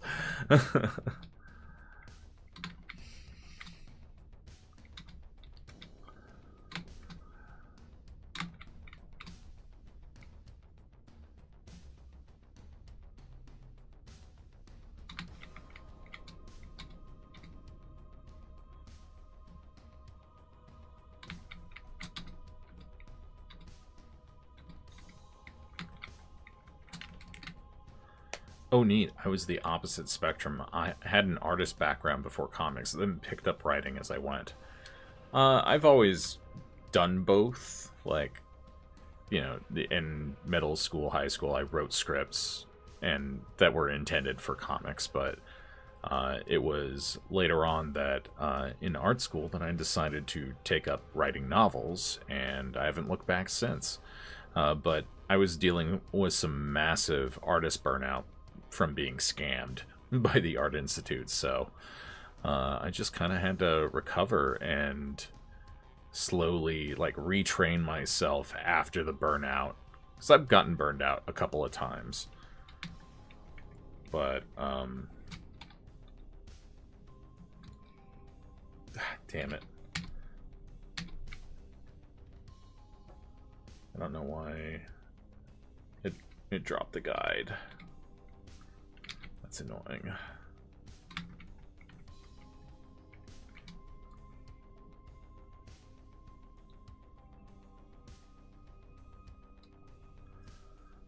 Oof, rough. Rad to see you come so far. Thank you.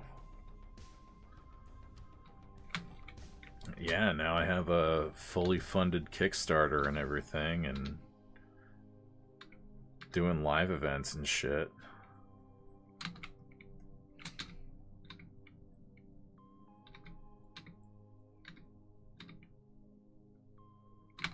And like a lot of this comic is just like drawing from the character sheets that I do, and then like pulling from my own like visual library too. I might want to fix that. That's weird looking, but and then doing corrections and stuff when something doesn't look right.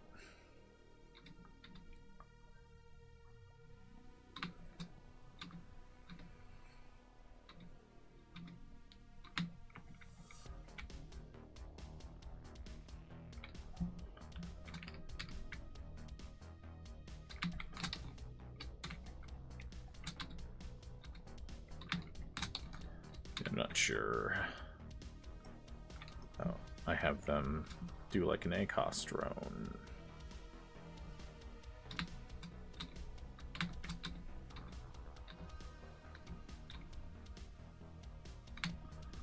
Yahoo! Found my shit. Still looks like shit, but still I found my shit. What shit? What are you talking about? What are you on about? Sewer bat.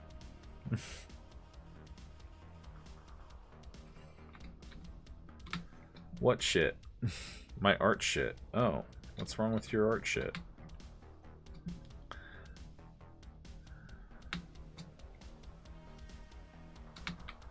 Like at the art school that was not amazing.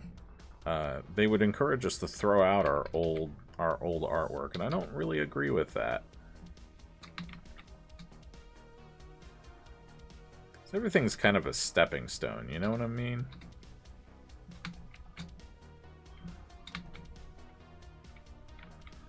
Just draw an eye from form, that's mine.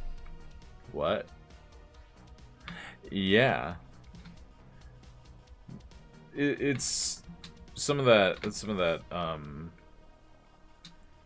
rapid improvement bullshit, you know? If you want to get good, you can't be worried about being sentimentally attached to your work. Like, that's like very corporate mindset, I feel. Throwing out old art is a terrible idea. Absolutely. They were also very anti-anime in any form, even though it's like the most popular style now. Even American comics have a lot of anime influence.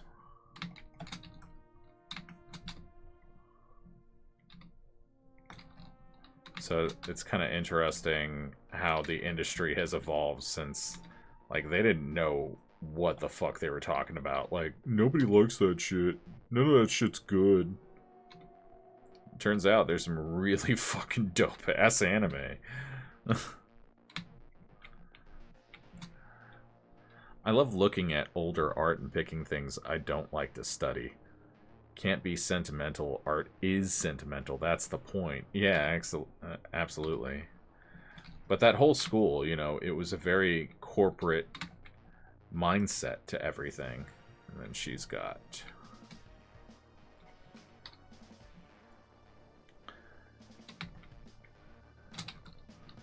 But, like, I'm attached to this, you know? What am I supposed to do? Pretend that I'm not? Fuck that. I don't know if this is looking right.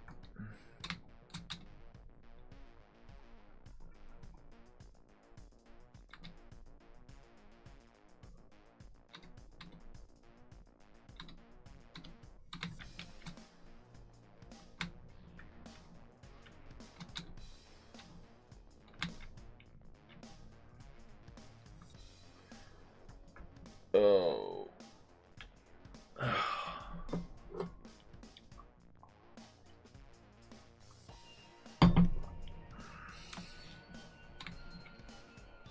Yeah, there was a lot of bullshit at that school. A lot of bullshit.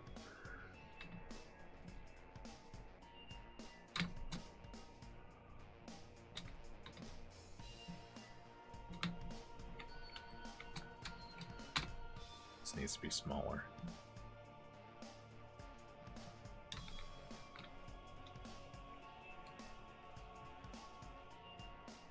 Proportionally, that's not making a whole lot of sense. Which is how you can tell I'm getting tired. Also, from a non-sentimentally attached POV, having older art is a great way to track your growth in the fundamental concepts and pick out what needs work. Absolutely. Absolutely. Now I'm being all art nerd, but that's wild. So it's not really a school, it's a scam for the paper diploma, is saying, from my point of view, since I used to own a school. Yeah, I did say they were a scam. They went after low-income students predatorially. And because it's easy to get them to sign up for a bunch of loans. You know. And it doesn't matter to them if those people can never pay those loans back. They got into so much trouble with the government. So much.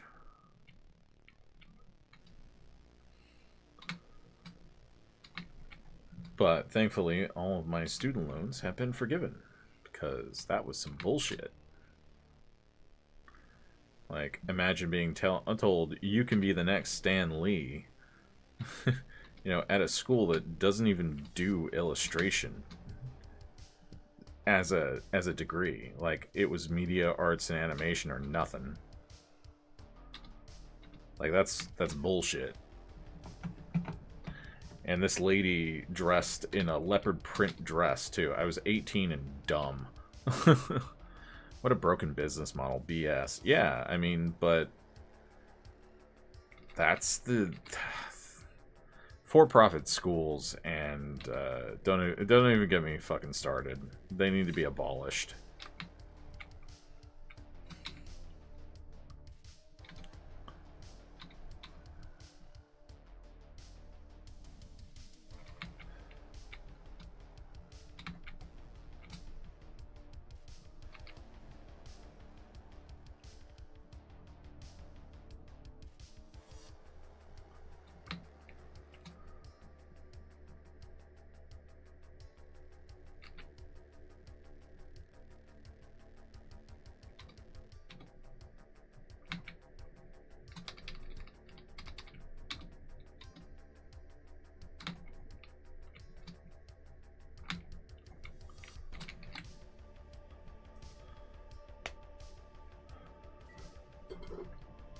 Having some fun at Geist's expense.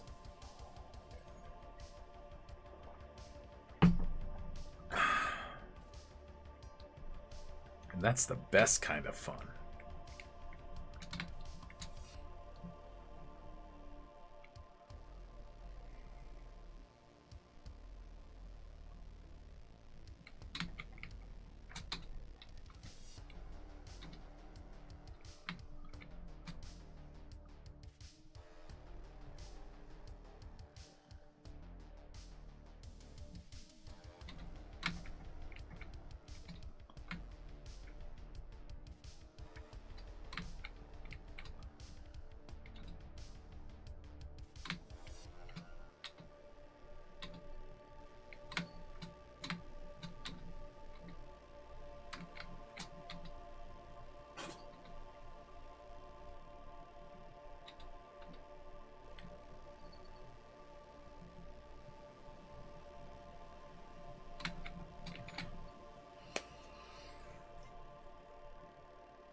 Hi, Jade.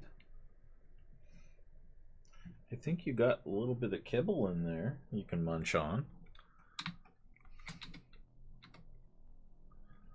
I would totally do cat tax, but it kind of stresses her out. So we're not going to bother her tonight. But another night, I promise. More cat taxes in the future. If nothing else, we can also grab the washy boy.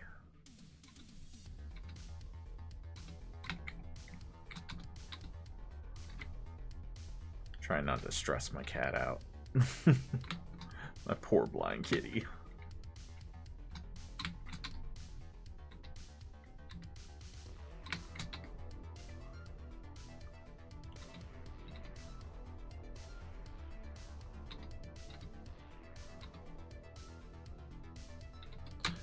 No cat tax, just the concept of cat tax. Absolutely.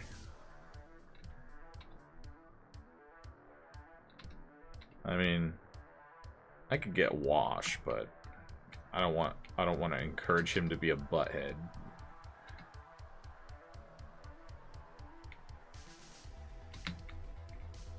He and Jade don't always get along. They tolerate each other. Must visualize the cat. Yes, just mentally. Here, there's an emote for that. We got an ad coming as well. This emote is based on my kitty.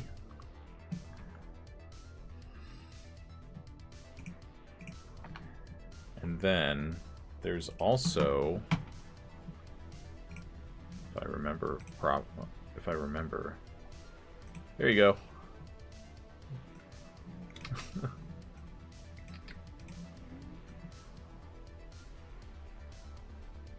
There's a cat tax. Gato. El gato. Pay tribute to the Jade.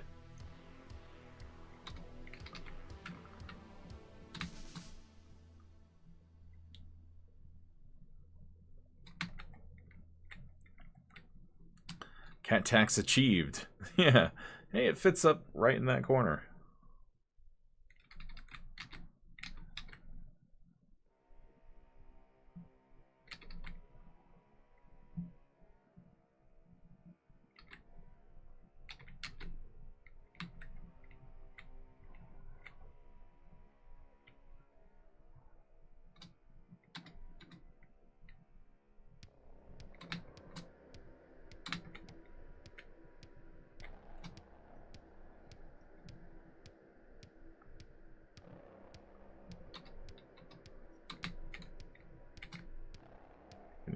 This over here so it doesn't get cut off.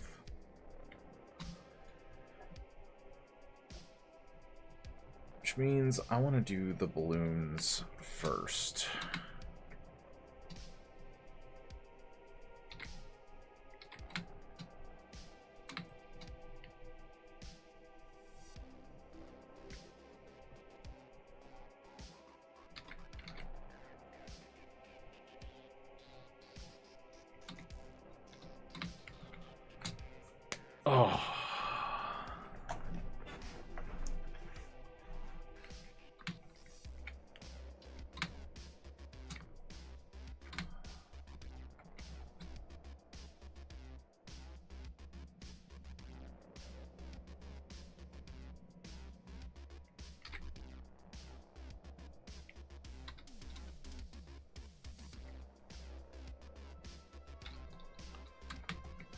Alright, welcome back, everyone.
Tragically, the nerdy has perished, is getting sleepy during the apocalypse ad break, and must be buried. Go to bed. Alright. Well, thank you for swinging by and hanging out for a little while. We'll be live again on Wednesday. Good night. Good night indeed. Pleasure talking comics.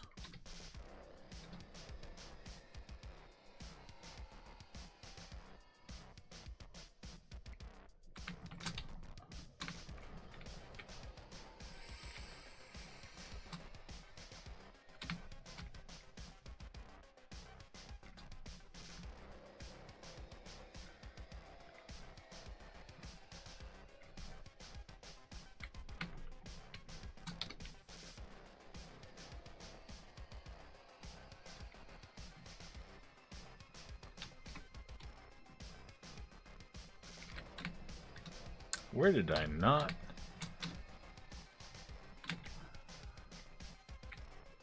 How is it not? Oh.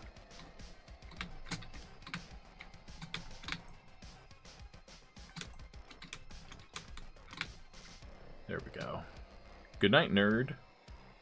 Nerdy. Nerd! We love TFS here. All right.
This Lacuna Coil song brings back memories.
That might make it.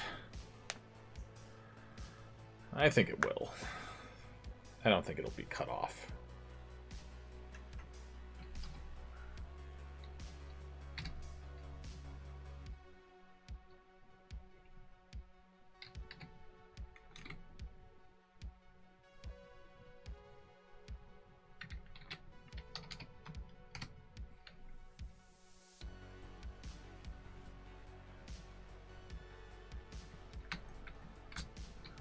We are almost done. This page that would not.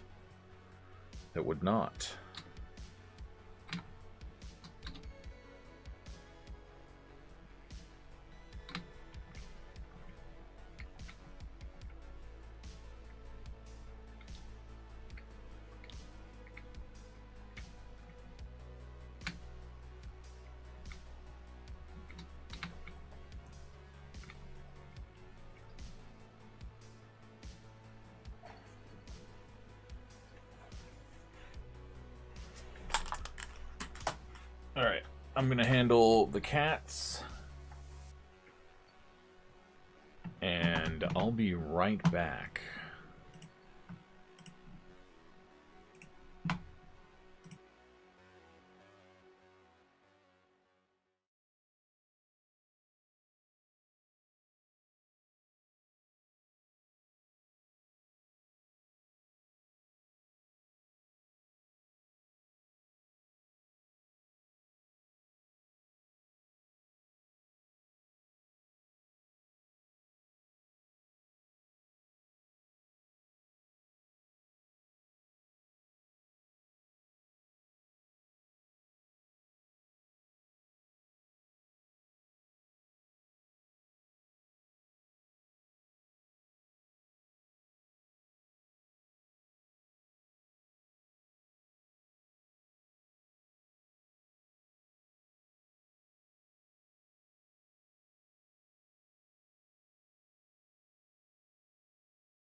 Alright, the cats are dealt with.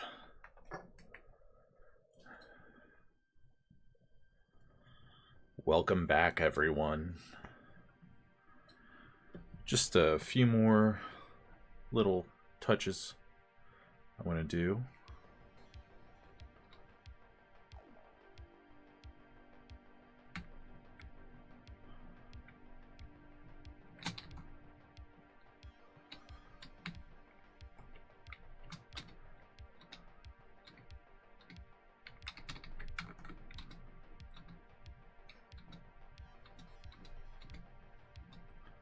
But it's been a nice low-key night.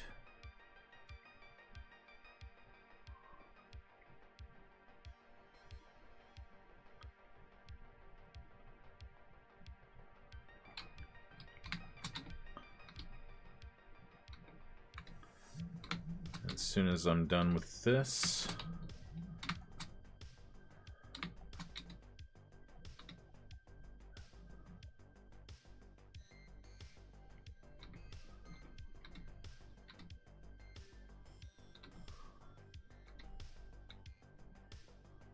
it's an easier way to do this.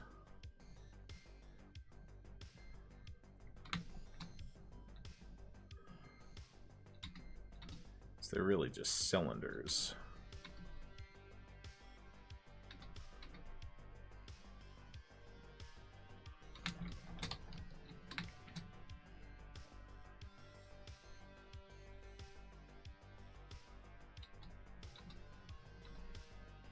Promise this will all make sense when I ink it.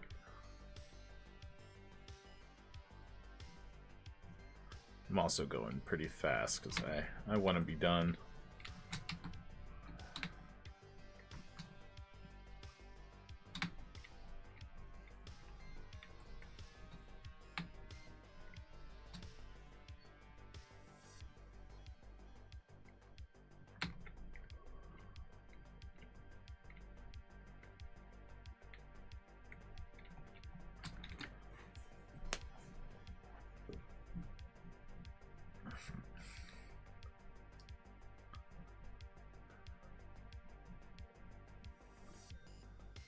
Alright, we are done. For the most part, I'm sure I'll add stuff in the finishing stage. I haven't decided whether or not panel 2 needs a background yet, but we'll see.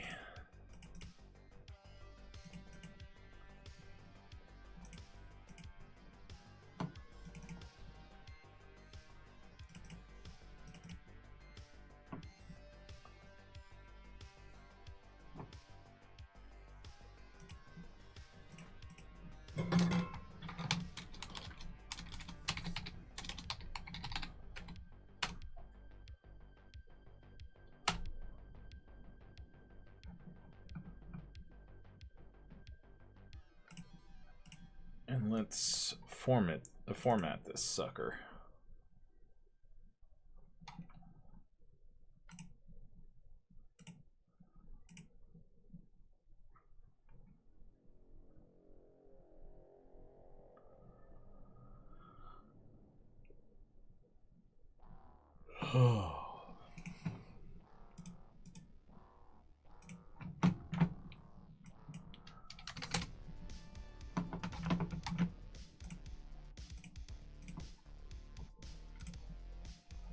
Getting into the habit of watermarking all my shit.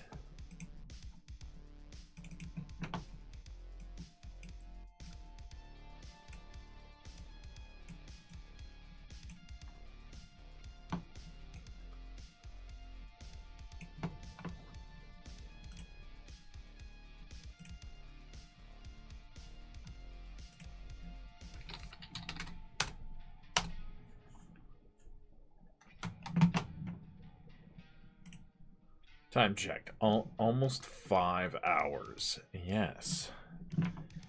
This page took 5 hours to rough out.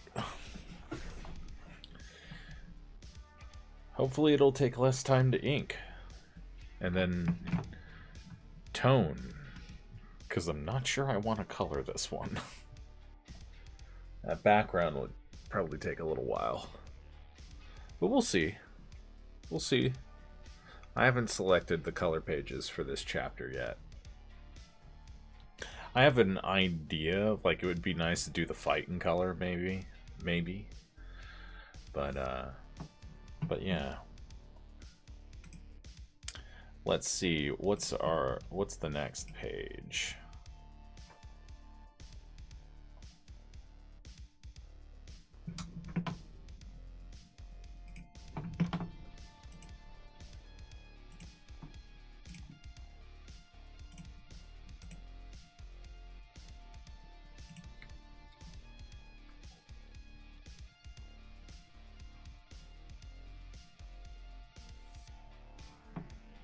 Oh, this one's going to be fun.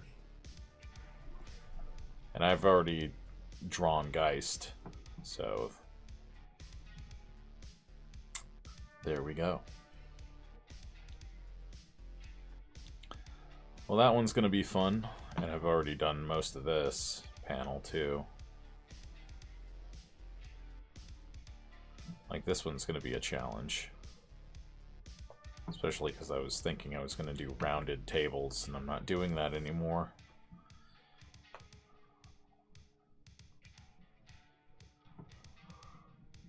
Alright. Okay, everyone.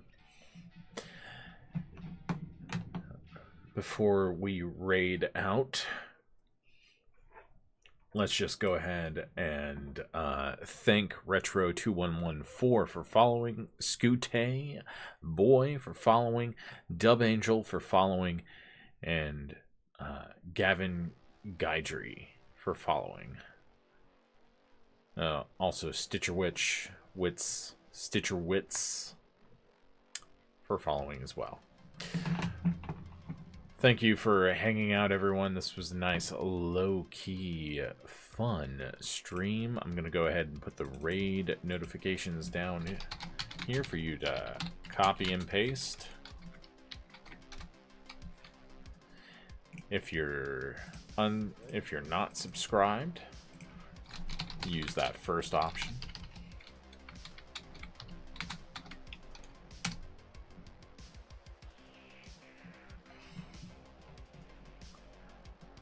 Thanks for being here, Lilypad.